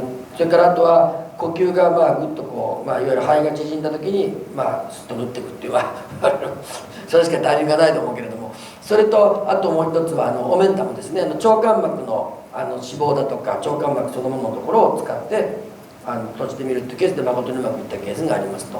からもう一つは人工材料もあるということで、ちょっと名前今忘れましたけど、それとあと昨日のセミナーだったんですけど、エンヘルニアでやっぱり筋肉が持ちちゃってもうすぐに穴開いちゃうっていうケースをね言ったんですけど、そのことを聞いたんですけど、やっぱり彼はさっきのその方法で中からとにかく丁寧にやってくる。やっぱりどっかでその中からやってくるその丁寧さの部分の、足りなさっていうところが弱みになって出てきてるっていうこと。それからあともう一つ、もちろんメッシュも彼らやりますし、押し込んで線棒自由に形になるよね、メッシュのやつをあれをグッと押し込んでカバーする。これもやってますよということでした。ただやっぱり基本的にですね、2キロとか3キロとかの本当ちっちゃいのじゃないんですね。やっぱり小さくても4、5キロ。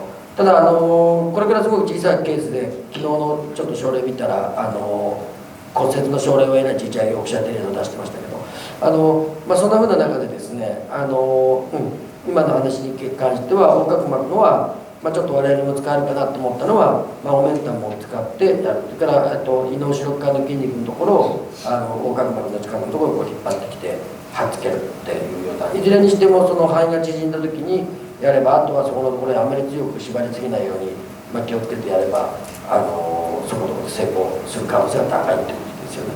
Usually I use taper only, right? I use only the taper. Yeah. This Fine. case. Yeah, because the diaphragm is easy to get through. Okay. So thank you very much.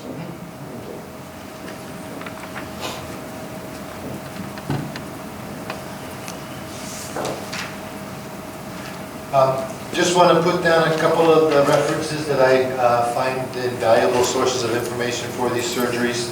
The first one is by Steve Swain and Ralph Henderson in Small Animal Wound Management. This is very, very complete and very understandable text regarding all aspects of wound healing, including the phases of wound healing. It incorporates plasty techniques, free skin grafts, transfer grafts, all of the things that can be done to cause these wounds or get these wounds to heal, or to cover up areas with some significant tissue loss. Sorry, this slide is sideways. This is a new edition of Small Animal Surgery by Dr. Teresa Fossum from Texas A&M University.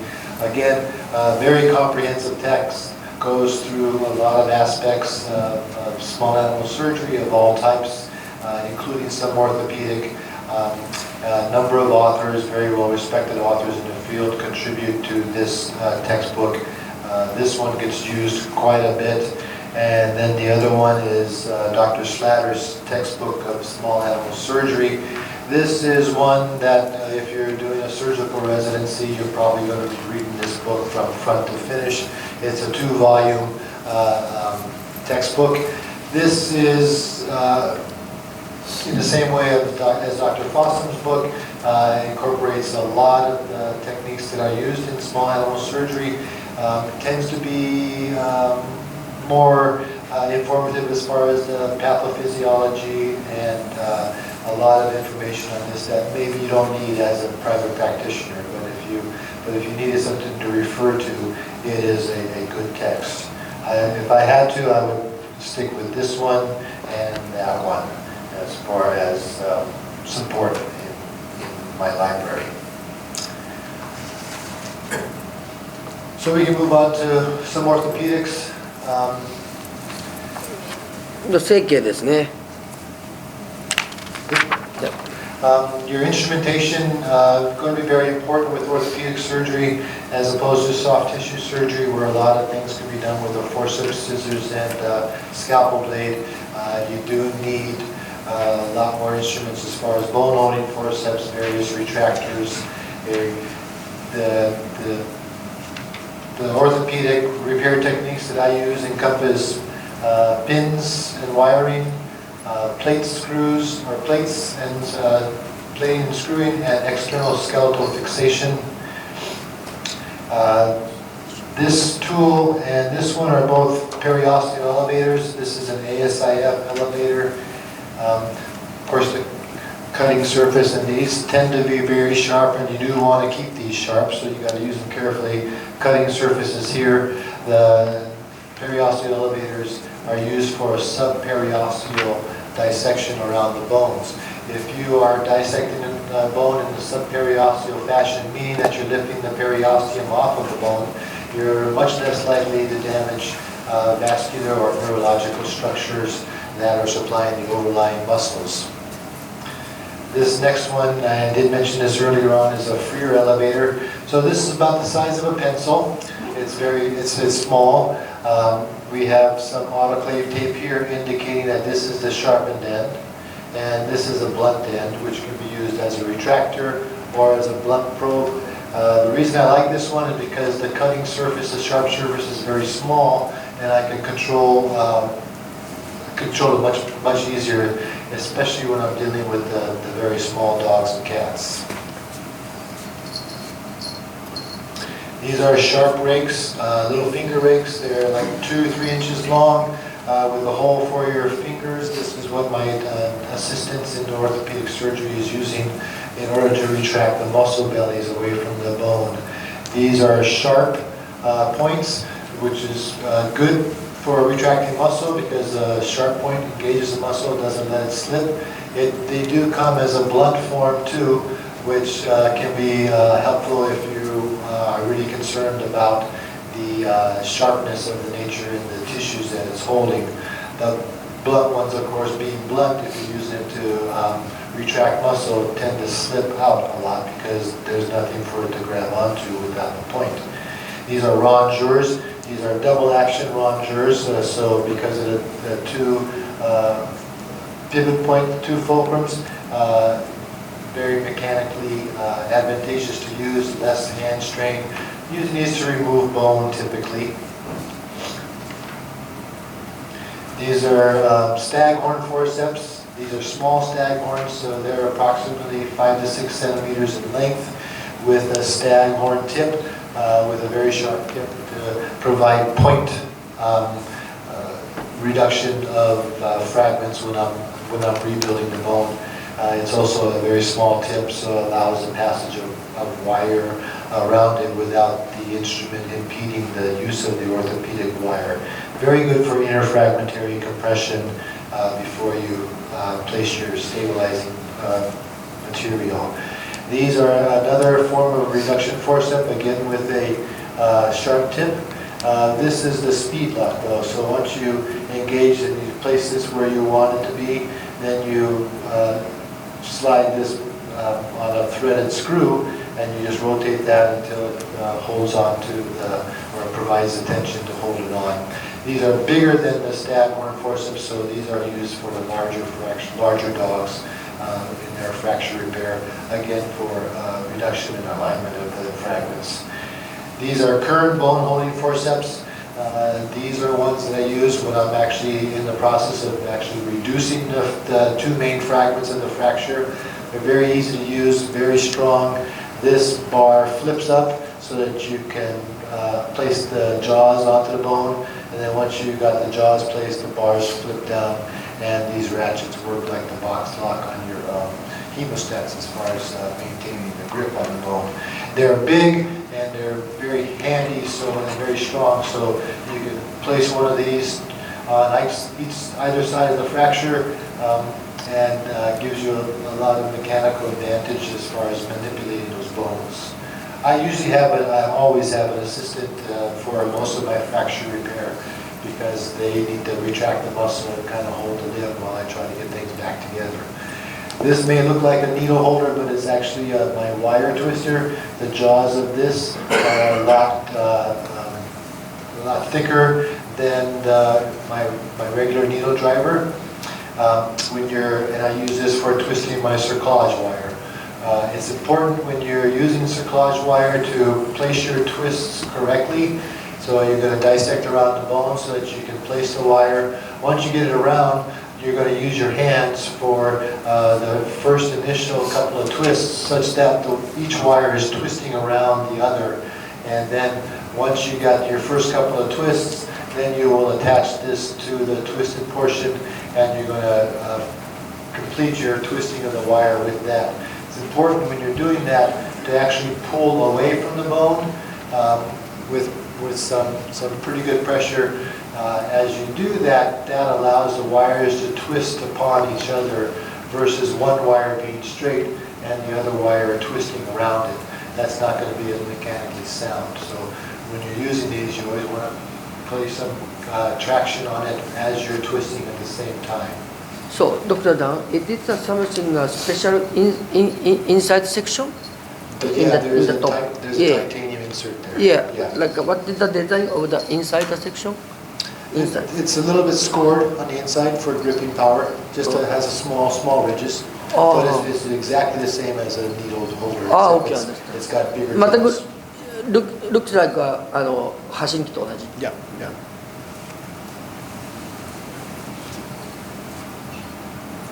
This is an example of my pin pack with a various assortment of pin sizes, hand chuck, and a key. This screws into the back of the hand chuck in order to protect my arms from the sharp pins as I'm placing the pin in the bone. Pin placement basically is with your wrist and pressure against the bone, and it's a fast back and forth motion in order to place the pin through the bone. Used both as an intramedullary wire and also as an interfragmentary reduction with a small small pins, the K wires and the small IN pins. This is what I use for when I'm using power. This is a Hall trauma drill. It attaches to a compressed nitrogen source here. We have a chuck that fits in here and with a key to tighten it. And so I've used this with some of the smaller pins and also use this with my drill bit in order to make the holes when I'm doing screw fixation repair. And this is one of the plate sets that I use. This is a medium-sized plate set. 2.7, 3.5, 4.5, and 6.5 screws are in here, but the instruments that are in here are, if you were to pick up these two handles and take that out, there's a whole bunch of instruments underneath there that attach to the drill bit, that attach to my drill. You got your drill bits, your depth gauges, your taps in order to place the threads in the hole, and also a screwdriver, usually a hex head screwdriver. These screws have a hex head insert so that it fits the screwdriver. And this is my external skeletal fixation pack, a series of connecting bars. These actually are carbon fiber connecting bars here, so they are radiolucent, so they don't obscure your view of the bone as you're taking your post-operative x-rays. These are your clamps that we'll be using for your to place on your connecting bar and also to engage your transfixation pins. You can't really see it well here, but if you look closely, you see that these pins are thicker in some areas, and that's because these are positive threaded pins. Positive threading meaning that the threads have been added on in the milling process versus negative threaded pins, which means the threads have been cut into the pin itself. Your positive threaded pins are going to be stronger, more pull-out strength, because if you cut the thread into the pin, obviously it's going to weaken the pin. So you run the risk of pin breakage with negative profile threads. And that's just a close-up of the clamps. Connecting bar goes through here, and then your transfixation bar goes through holes in these bolts.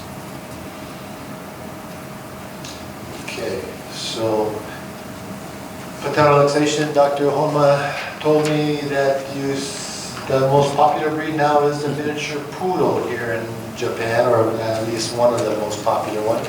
And overall, the Japanese people like the small breed dogs. So consequently, you're probably going to be seeing a lot of patella luxation. Most of the time, it's a medial luxation, graded from 1 to 4.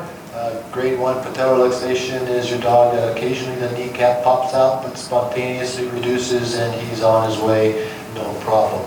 Quite a few of those dogs will not need surgery if they stay as a grade 1. Unfortunately, though, they can progress to grades 2, grade 3, and then grade 4. Grade 2 is where the kneecap spends most of the time in the joint. It does pop out, but when it pops out, it doesn't tend to spontaneously reduce as well as the grade 1s. Grade 3 is kneecap spends most of the time outside of the trochlear groove. You can get it back into the groove with palpation, but it will want to stay out. And then grade 4 is those that will never go back in unless you actually take them to surgery. Anybody or any dog afflicted with higher than a grade 2 and above, those dogs should go to surgery. I am taking x-rays of these dogs. What I typically will do is schedule the patient for a day in the hospital where I sedate them and take some x-rays. The x-rays I want to look at the amount of tibial or femoral torsion of the bones, because that plays a role in how I'm going to repair it. All these dogs are going to get trochleoplasties or sulcoplasties in my hand once I take them to surgery. I use air drill. It's actually called a surgitome for that. It's the same drill or same instrument I use for doing my laminectomies. It's a power tool, and I go take away the cartilage and a sufficient amount of subchondral bone to reestablish a good trochlear groove for it. If I'm using that, I want to make sure my trochlear groove is deep enough so that the patella once it's reduced, does not impact or actually touch the base of the new groove that I've made. In the larger breed dogs, with this and also in those that have good quality or healthy cartilage in the joint, I will be doing a wedge sulcoplasty in those dogs, where with the handsaw I will cut a wedge out of the trochlear groove and shave off a little bit more, then put that wedge back into the V-shaped cut I just made. That serves to deepen the groove. You don't need to put any stabilizing metal in there for that. Just the pressure of the kneecap on the wedge will keep it in place. And again, I use this for those dogs, typically larger breed dogs, that have good quality articular cartilage. If you have a dog with degenerative cartilage, where you have a lot of pitting, where you have fibrillation of the cartilage or loss of cartilage, this is not going to help you out with that dog. It would be better to go ahead and do a trochleoplasty, where you're actually taking it down to subchondral bone. Again, you want to make that groove deep enough so that the patella does not contact the base of the groove that you've made. Tibial crest transposition oftentimes can be predicted by your x-rays if you're going to need it or not.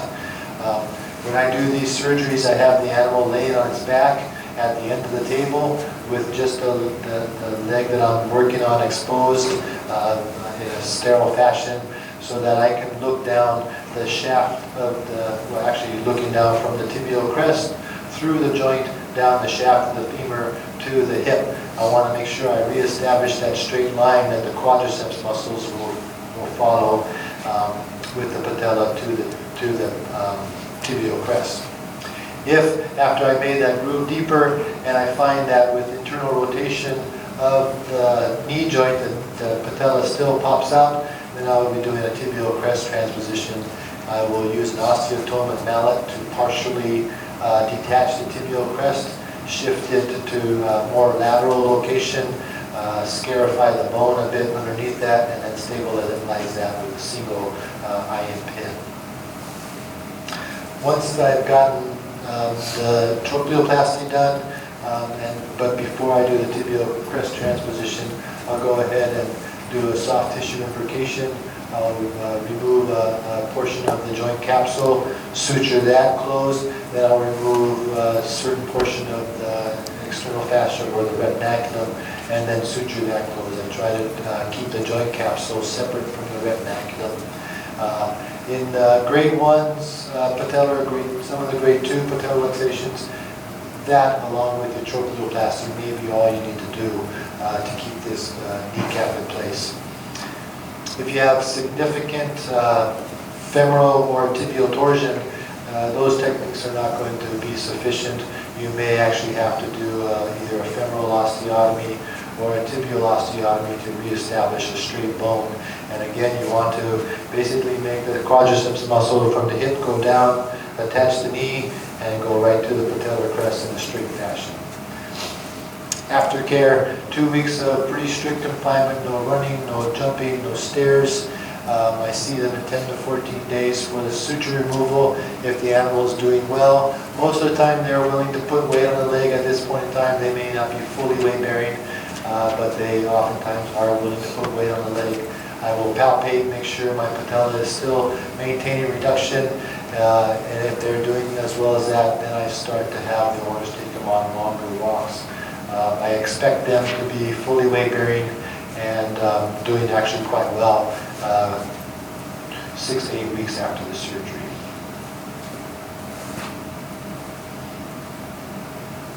This is the x-ray that I take. So when I take these x-rays, I'm not doing a anterior posterior view. This is a posterior anterior view. So this dog is lying on his stomach on the x-ray table.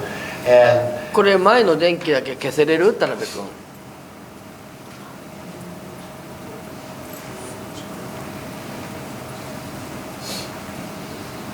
So this dog is laying on his stomach, and the radiology technicians are actually pulling that leg as straight as they can behind them. Because what I want to see is I want to see how straight is the femur and how straight is the tibia. So you can see in this dog, the torsional change of the femur is very, very slight, a little bit of a torsional change here, the distal femur. Right here is the tibial crest. Here's the patella, so that confirms the patella is luxated in medial fashion. So that tells me that I don't think we're going to have to do any femoral tibial osteotomies on this guy, but he certainly likely will need a new groove, and I don't know yet right now if he's going to need a tibial crest transposition until I actually get in surgically. The lateral view of this same dog is this here. Thank you, Masa. おう、なんだ暗くして暗くさっき目いっぱい暗くぐらいまででいいよ Especially the front ones. Yeah. もうちょっと暗くてもいいよこれ多分溝のとこがあんまり見えないと思うよ暗くしないと溝とあと筋肉 Thank you. OK So this is a lateral view of the same dog. If you look at this, you get the impression that the tibia is a bit translated in an anterior direction compared to where it should be articulated. This dog also had a cruciate tear at the same time, which happens once if the kneecap is luxated. That puts excess pressure on the cruciate ligament. Oftentimes, especially chronically, these dogs will see a cruciate tear as a secondary change. You can see here is a fat pad, the intrapatellar fat pad. It's being pushed forward by some effusion in the joint. Normally this is tucked back in there and you don't oftentimes see that. So that's an example of the effusion that you get with the cranial cruciate rupture. Which brings us to cranial cruciate rupture. So these are very common. This is the most common cause of lameness in a dog. Even more so than things like hip dysplasia. I try to diagnose these dogs standing. I try not to lay them down to palpate the leg and get the drawer sign. I find that if I lay them down, that kind of gets the dog a little bit anxious. He tenses up and it may impede me from getting a demonstration of the drawer sign. Drawer sign, your landmarks for that is whether you're right-handed or left-handed or depending on which leg of the dog it is. But you're on the femur, you're going to be hand or your index finger on the patella, your thumb at the area of the lateral fibula. With your other hand, your index finger should be on the tibial crest, and then your thumb will be at the area of the head of the fibula. And you want to demonstrate the drawer sign, which is an anterior translation of the tibia with respect to the femur. Usually it's very readily assessed if the animal is relaxed, and that's why I do it standing. The biggest problem I see with the new doctors in not being able to get a drawer sign is because they're either placing their fingers in the wrong position or they are squeezing too hard, and that impedes their ability to get the drawer sign. You want to do it with the joint in flexion and also in extension. If you have a drawer sign that's present in flexion but not in extension, that would indicate that you have a partial tear of the anterior cruciate ligament. Somewhat of a moot point because you're going to take that dog to surgery anyway. Dogs under 10 kilograms of size probably do just as well without surgery as they do with surgery, so I don't usually will take those guys to surgery. Clinical signs, we all know about that. They're sore. The other thing you find with most of your dogs, especially if it's a chronic rupture, is that you have a large degree of a medial buttress, meaning that the medial aspect of the joint is enlarged and firm because of periarticular fibrosis. Radiographs can be taken. The radiographs do not diagnose the condition, but they do give you an idea of how much degenerative changes you might be expecting to encounter during surgery, and also will help rule out other causes of the same type of thing, such as cancer. I do extracapsular repair. The one that's been developed by Dr. Flo. My suture material is encircling the lateral fibula, and I'm drilling a hole in the tibial crest, passing that suture material through the hole back underneath the patellar tendon, and then tying it in a fashion So in that sense, it acts as a prosthesis. I'm not doing the tibial osteotomy repair techniques. It's a whole different philosophy as to why the dog has ruptured the tibia. And it's not that I don't agree with it or that I don't agree with the procedure, but it's because nobody can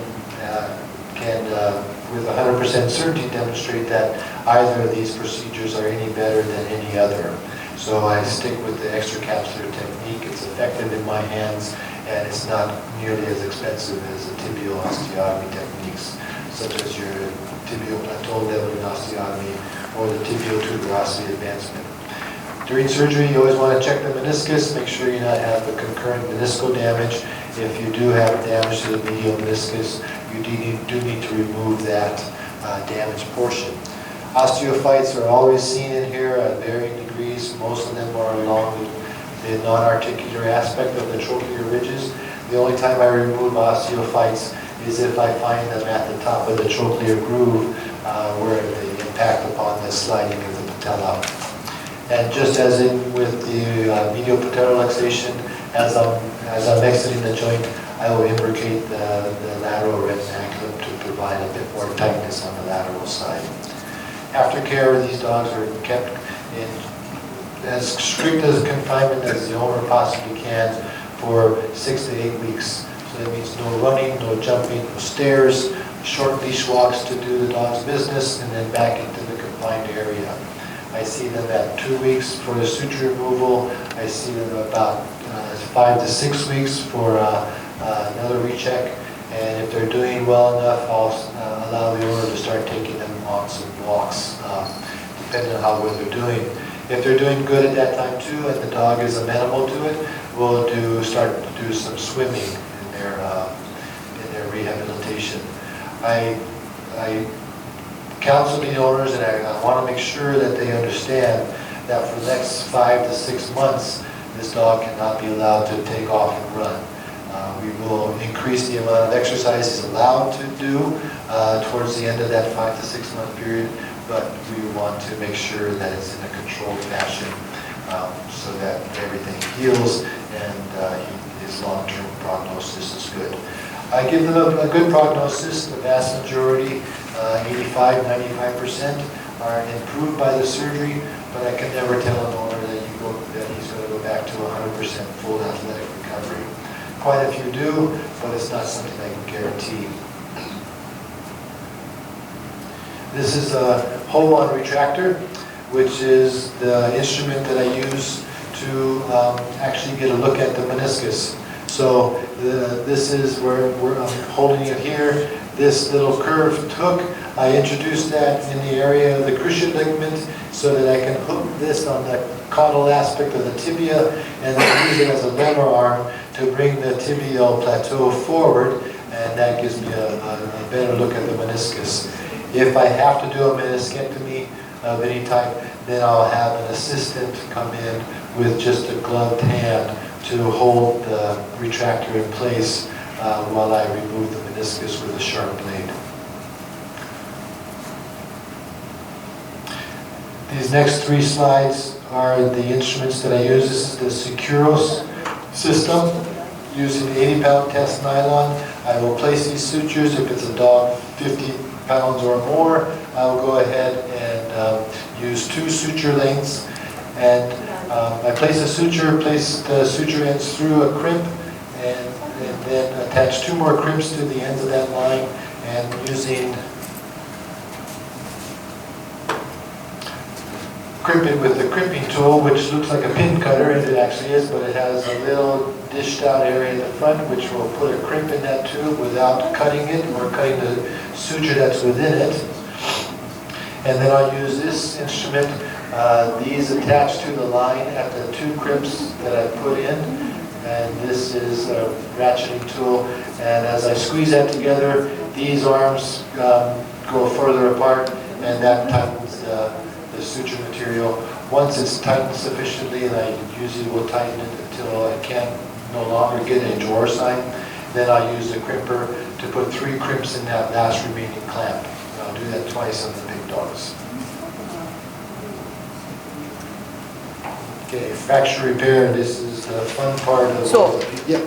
OK Thank you そう今関節の件説明してもらって結構最後のところ面白いと出てきてますけどまた今度見せてもらわなくちゃいけないグレード、まあね、4まであって、まあ、2以上はまあオペやりましょうっていう話になってます。それからあとまあ滑車形成術とそれから脛骨組めの移植それからあと関節包の縫い込みと、まあ、これあと骨切り術とありましたけどまああれでしたよね。僕ら今ほとんどはまあ、縫い込みそれからあと、まあ、滑車形成それからあとはまあ大体筋膜腸筋の弁にしてこう巻いてっていうのはここにないけど、まあ、小型犬は有用ですよね。僕はそれ結構やってます。それからあと脛骨組めの移植やろうとしたりとかやったことってあるから骨のねやっぱりあれでしたよね。向きによって形成の仕方によって選んでるって言いましたけど一番我々でやっぱり多かったのはシーズンみたいな曲がった骨のはまあ多かったかなっていうかまあやった経験はありますわね。その辺は同じ見方なのかなっていう感じでそれからあと今日パラカードを持ってきてるんで彼にちょっと見てもらってこれ見たことねえって言ってたんでまた後でとは思ってます。それからあと、カプセルが壊れた場合の関節包のまあ縫うことについてそれからあと十字靭帯の修復についてっていうのがまあ最後のところで出てきた道具で僕もちょっと例の最初のこうヘラ見たくなってこうあれを十字靭帯の後ろ側糸をつけて回してこうやるっていうんだけど今度ぜひとも見てみたいもんだと思ってやりようような道具でしたら買ってきていくつかの病院に分けたいと思っております。Yes. And also in the data, so I talked yesterday about the Paragado. Oh, okay. This one actually. I haven't seen this. Yeah, it's working actually. yeah. Okay, Very so much just- for small dogs. Yeah, it just provides you with Yeah. better budgets. That's yeah. simple idea. Okay. Yeah. Nice. I give you a souvenir, okay? Oh. And please show me next time to the all the equipment. Yeah.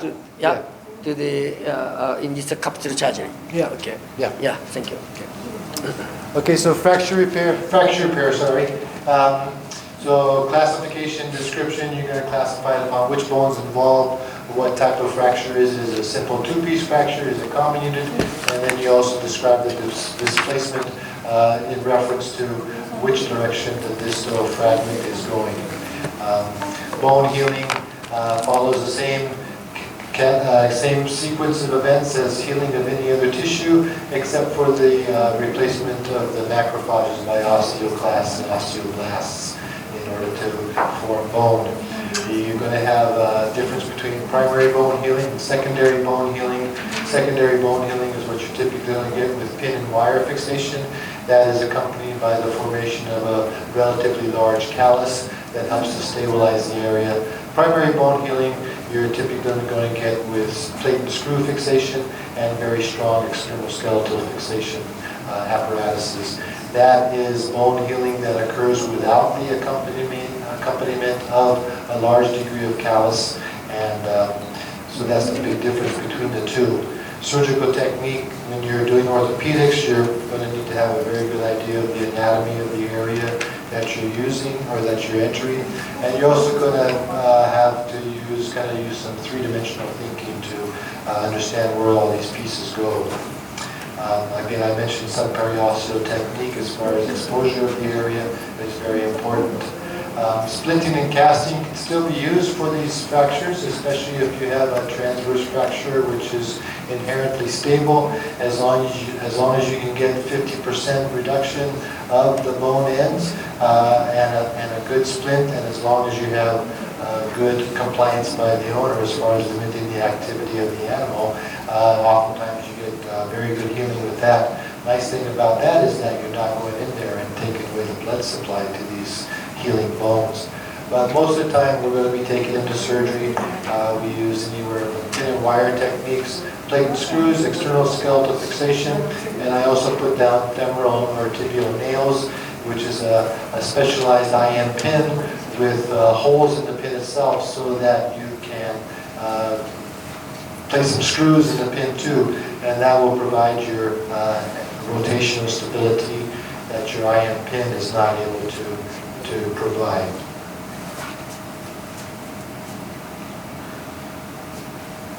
Okay, some certain examples, radius and ulnar fractures.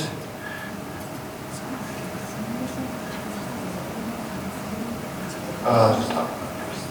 Okay. So radius and ulnar fractures, especially seen with those young dogs or the small breed dogs, the little Yorkies and toy poodles, Chihuahuas. What I tell any client that's bringing me a Chihuahua or a Yorkie puppy is that I tell them this dog stays on the ground. Don't let your children pick this dog up and carry him around. Don't let them jump up and down onto the couch, because even that type of activity, or if the child drops the dog, is going to cause those very fragile bones to fracture. Blood supply to the radius and ulna in these breeds is very, very poor. That's why things like pins don't work very well. You don't have a very good marrow cavity with which to place the pin. So you're going to want rigid internal fixation to get these to heal. Tibial crest avulsion is a type of a Salter fracture. And I have some x-rays available for that. Femoral fracture is very common. One problem with the femoral fracture is exposure. You want to minimize cutting of the muscles over the area, the big thigh muscles. If you go down to closer to the knee, and you can identify the lateral retinaculum of the knee, once you identify that and make an incision in that, you can slide your long scissors up in there, and that will show you where to complete your incision in the tensioner fascia in order to safely separate the biceps femoris from the vastus lateralis muscles to approach your bone.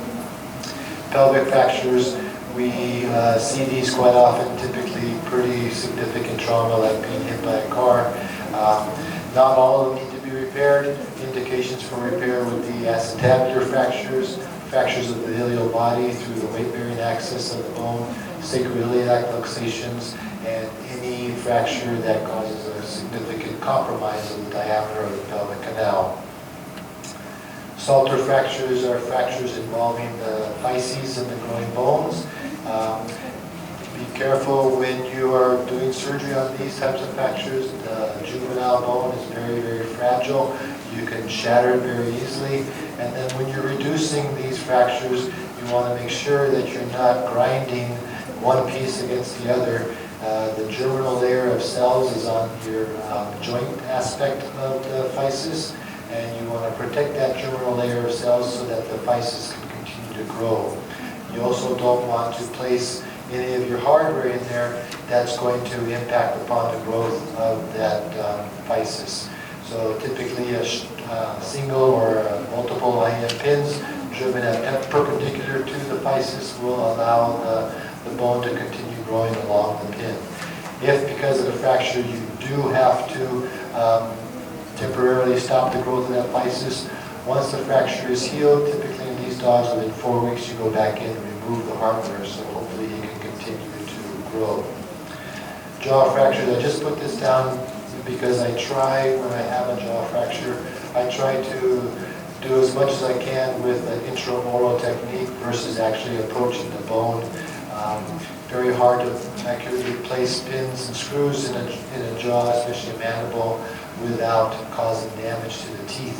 And so most of my repairs will be intraoral with either interdental wiring, interarcade wiring, or epoxy fixation. References that I like for orthopedics. The first one is the Atlas of Surgical Approaches to the Joints and Bones of Dogs and Cats. This is a vital book to have in your library. It gives you all the approaches that you need to know in a very concise and well illustrated manner. This is a new edition of Recurve Flow's Handbook, Small Animal Orthopedic and Fracture Repair. Very, very good book. Very, very comprehensive. Goes through many, many fixation techniques. Also has lots of information regarding the other musculoskeletal problems we see, such as cruciate ligament repair, patelloluxation, and those kind of things. And then, because there are enough differences between cats and dogs regarding orthopedics, this is a good book to have. This is actually from England. The authors are English, but again, it's very comprehensive regarding feline orthopedics.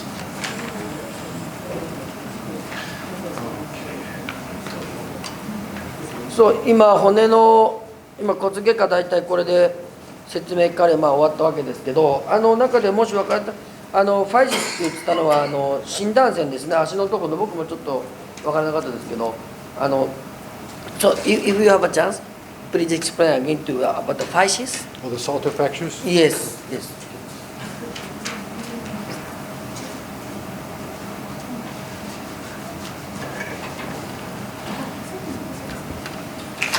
Okay, so Dr. Holm asked me to kind of go through a quick review of the Salter fractures.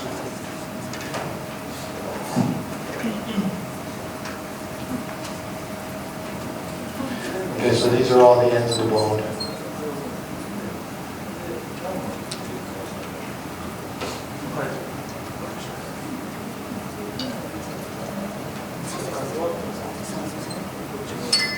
So typically 5 accepted classifications of Salter fractures.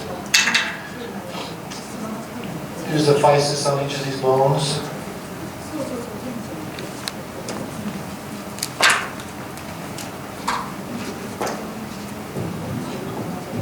Okay, so your Salter 1 fracture is just going to be a fracture involving the physis itself. Salter 2 is a fracture encompassing これ本来どの骨もってわけじゃなくて頭骨の遠端とあとこの硬い骨の遠端の主に遠端の骨折のパターンのですね、切りというような physis involvement and metaphysis. This is type 2.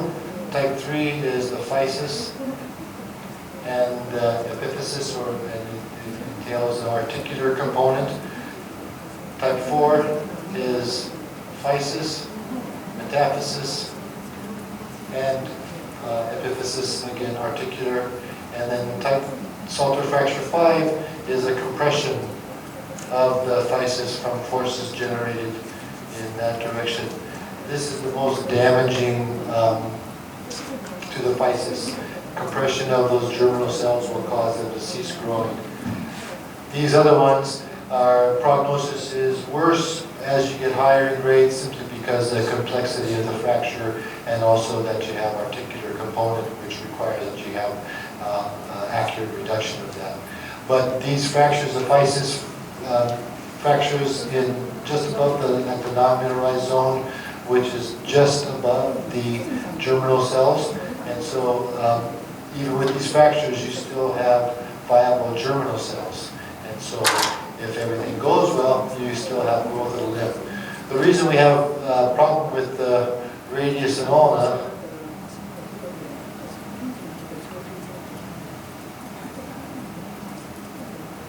so down at the distal forelimb, you have your ulna laterally and your radius medially. The physis of the ulna is a conical shape. The physis of the radius is more of a straight shape, with the idea that compression is the most damaging force applied to the physis. Force applied to this from any direction,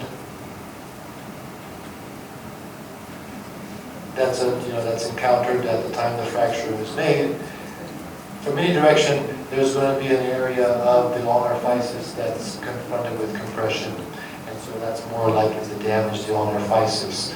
That's why in these dogs with the radius and ulnar fracture, I always counsel the owner, especially if it's a young growing dog with open physes, I counsel them that the fracture repair, the prognosis for that to be good is good. Prognosis for the fracture repair is good, but prognosis for the development of growth disturbance at the time of the incident is guarded, because I can't tell at the time of surgery if that physis has been damaged. You can't typically tell radiographically if that physis has been damaged. So we, along with the client, we monitor very closely. As soon as we see that leg turning to the outside, which would indicate that the physis of the ulna has been, the growth has been stopped. As soon as we see that happening, we get the dog back into surgery, and we do an ulnar ostectomy. We remove a portion of the midshaft of the ulna to remove that restrictive influence on the radial growth, such that the radius can grow in a straight fashion again. If you're able to do that before an appreciable angulation has occurred, prognosis is good. The dog may have a little bit of a crooked leg, but he still will do quite well. We do see asymmetrical closure of the radiophysis at times too, and your x-rays will help to identify which it is. If you have a dog that is growing and you have the angular deformity occurring, you're not going to want to straighten that leg until the dog is done growing. Because if you straighten it and he continues to grow crooked, you're going to have another crooked leg. So typically definitive repair is done after the growth is stopped in the dog.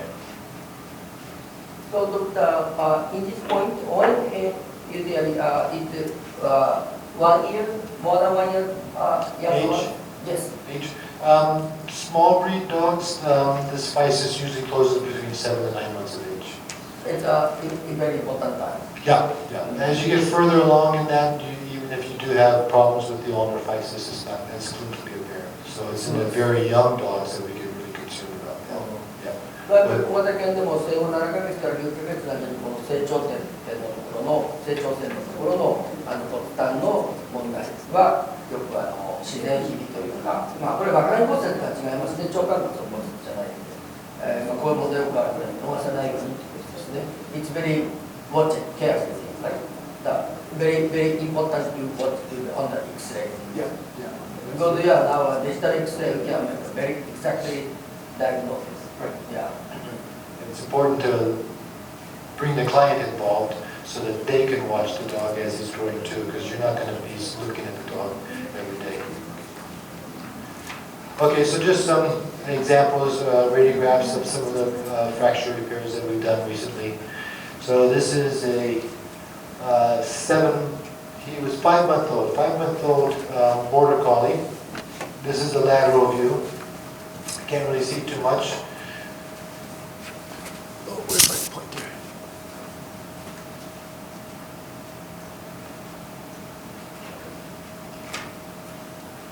Can't really identify a fracture on this view. Maybe something funny in this area, maybe a little swelling over here. And then you get to the lateral. Can you cut the lights? Yeah, these lights. Thank you. So now you can see his tibial crest should be down here. This has been lifted up. So when I see these guys, initially what I'll do is I'll take an x-ray in a neutral position, and I'll take an x-ray with a flex lateral and also an extended lateral view of the stifle joint. What I'm looking for there is the amount of displacement that the tibial crest has in a flex position versus an extended position. In the flex position, you're going to get the pull of the patellar tendon on this, and it'll lift it up further. If in the flex and lateral, you're not seeing much of a displacement there, then you might be able to manage this one with just a good splint for 4 to 5 weeks. In this dog, it's pretty obvious there's such a large gap there that's got to be unstable. Repair of this is very readily done with a tension band fixation. So we go in and make a medial or lateral approach to the tibial crest. We don't have to go into the joint itself. We clean out the blood clot, any fibrous tissue that's in that gap, place a single IM pin, and then stabilize it with a figure 8 wire. That figure 8 wire converts the tension forces on this patellar, on this tibial crest, into compression forces. Compression, bones heal much quicker and much more effectively when they're placed under compression. Of course, tension is not going to allow that bone to heal at all. This dog was doing quite well. He was actually adopted by one of our clients, by one of my technicians, because the clients couldn't afford the surgery. This is just the AP view of the same thing, showing the placement of this pin. I directed it a little bit towards the medial aspect because there's a bit more good bone stock over there. Okay, here's our little Miss Annabelle, who is a 2-pound Yorkshire Terrier, suffered a fracture of the distal radius and ulna Thankfully, she's an adult already. You can see her physes have closed. Here's a lateral view of the same leg. The problem with this one is because I use a plate and screw, I am concerned in this case, do I have enough room to get more than one screw?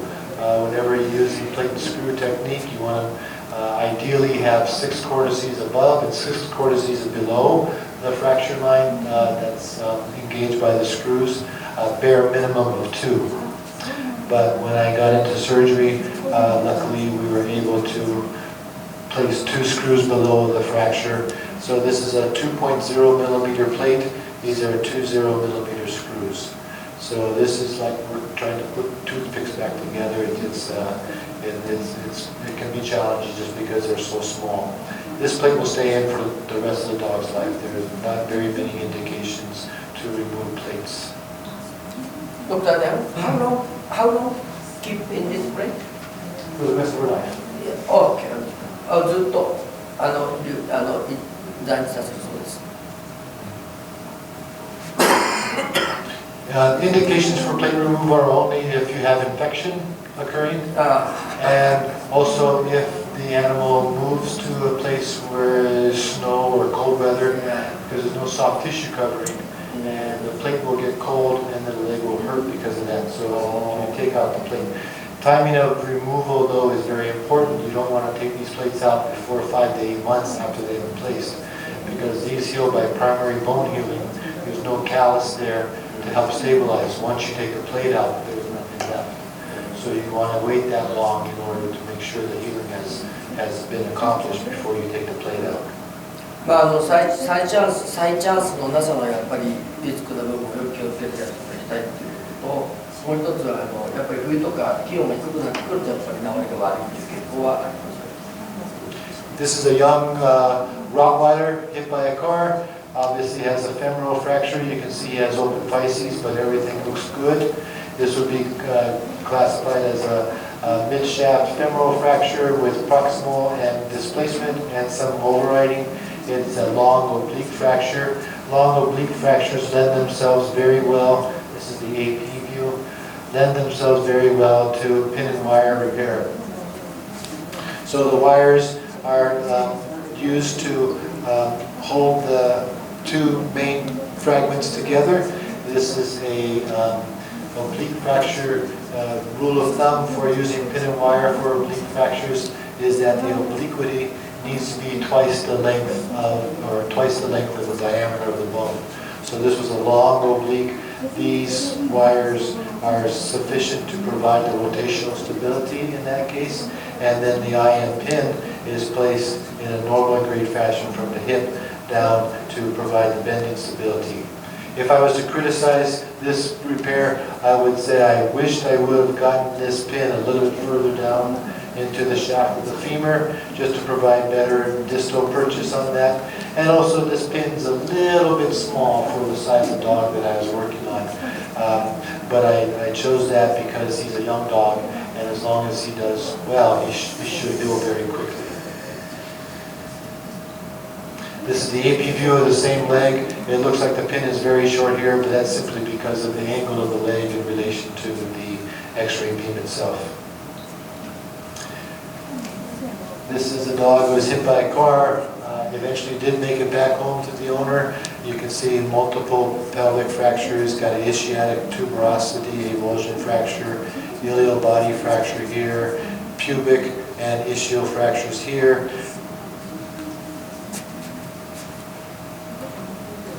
This is the AP view, the VD view. Here's your ischiatic tuberosity, avulsion fracture. Those, sometimes you actually do have to fix those because that's the origin of the thigh muscles come there. So if that's really displaced, you can wire that back into place. But this is the fracture you want to be most concerned about, the ilial body fracture. Luckily, this dog didn't have an acetabular fracture at the same time. Going back to the lateral view, one thing with pelvic fractures you always want to watch for is there's no bladder here. This dog actually did suffer a bladder rupture at the same time as the accident. 僕あれですね。 So we had to go in the same day, fix his bladder, and then we delayed the orthopedic repair for a couple of days after that. The pelvis is the bone that lends itself most readily to plate and screw fixation. So this part of the pelvis is very, very strong, holds screws very well. As you get to more into the ilial wing, bone's a bit softer, so you have to be careful with your placement of your drill, your drilling, and also your threading of these screws, so that you don't strip the hole out and lose the purchasing of that screw. On this fracture, I think I could have done a bit better if I contoured this plate a little bit more, put more of a bend into it. That would have brought this section out a little bit further, but he should do fine. So even this kind of a big operation, how many you have assistant? Just one. Just one. You. No, you have one assistant. One assistant, yeah. For the tibial crest avulsion, that one I could do myself. I'll need an assistant for that. And this is just a lateral view of the same dog, but you can appreciate how well everything gets aligned once you reduce that pelvic ilial body fracture. Everything else kind of sits and gets back into place. And the pelvis is a bone that heals very well because it's got a great blood supply and it's relatively thin. So this is the last one, and you're all saying thank goodness, but this is a cat with a very comminuted, very nasty femoral fracture. Here's the AP view. You don't really appreciate the degree of comminution on this view as much as the lateral view. My plan A on this cat going in was to rebuild the cylinder of the bone and use an IM pin and some wires to get it to fix. Cats heal very, very well as far as their fractures. His physes are still open, so he's a young cat. He's going to heal well. So I found out, though, that when I got into surgery and was not able to rebuild the bone because of the comminuted nature and the size of these fractures was too small. So this is an example of where you want to have a plan A going in, but you do want to have a plan B in mind in case plan A is not going to be effective. So what I ended up doing in this guy is using both a plate and IM pin. These screws are in the distal piece, these screws are in the proximal piece, and there's basically nothing in the middle. Added the IM pin to it just to provide a bit more bending stability. If I didn't do that, my concern was that he'd start to use the leg and then start to cycle that plate and break it without, just by normal activity. By cycling the plate, I mean is if you took a wire coat hanger, bent it back and forth enough times, it would break without any more strength than just your hand strength. So I did not want that to happen, and so the IM pin provides additional stability there. And this is the lateral view, and you can see, oh, maybe that's not reduced too well to the rest of the bone, but he'll go ahead and fill in there. You can see I left 2 screw holes, 3 screw holes open on the plate. That's not the best thing to do. Those are potential weak spots, but then with the presence of the IM pin in there, that negates the decreased stability by leaving those screw holes open. At time of suture removal, put the cat, and this is 2 weeks later, put the cat down on the ground to see how he was walking, and he basically ran away from me using all 4 legs. So again, cats are very rewarding little creatures to do orthopedics on because they tend to heal and do well afterwards. This plate and the pin is also how long to keep in the bone? How long to keep the plate and the bone plate? As long as I don't get problems with that pin migrating, the whole thing can stay in the rest of its life. Oh yeah? Yeah. Oh. Yeah. As long as the pin doesn't migrate. And if it does migrate, it's going to pop out above the hip, Oh, yeah, and then it's easy, just take it out.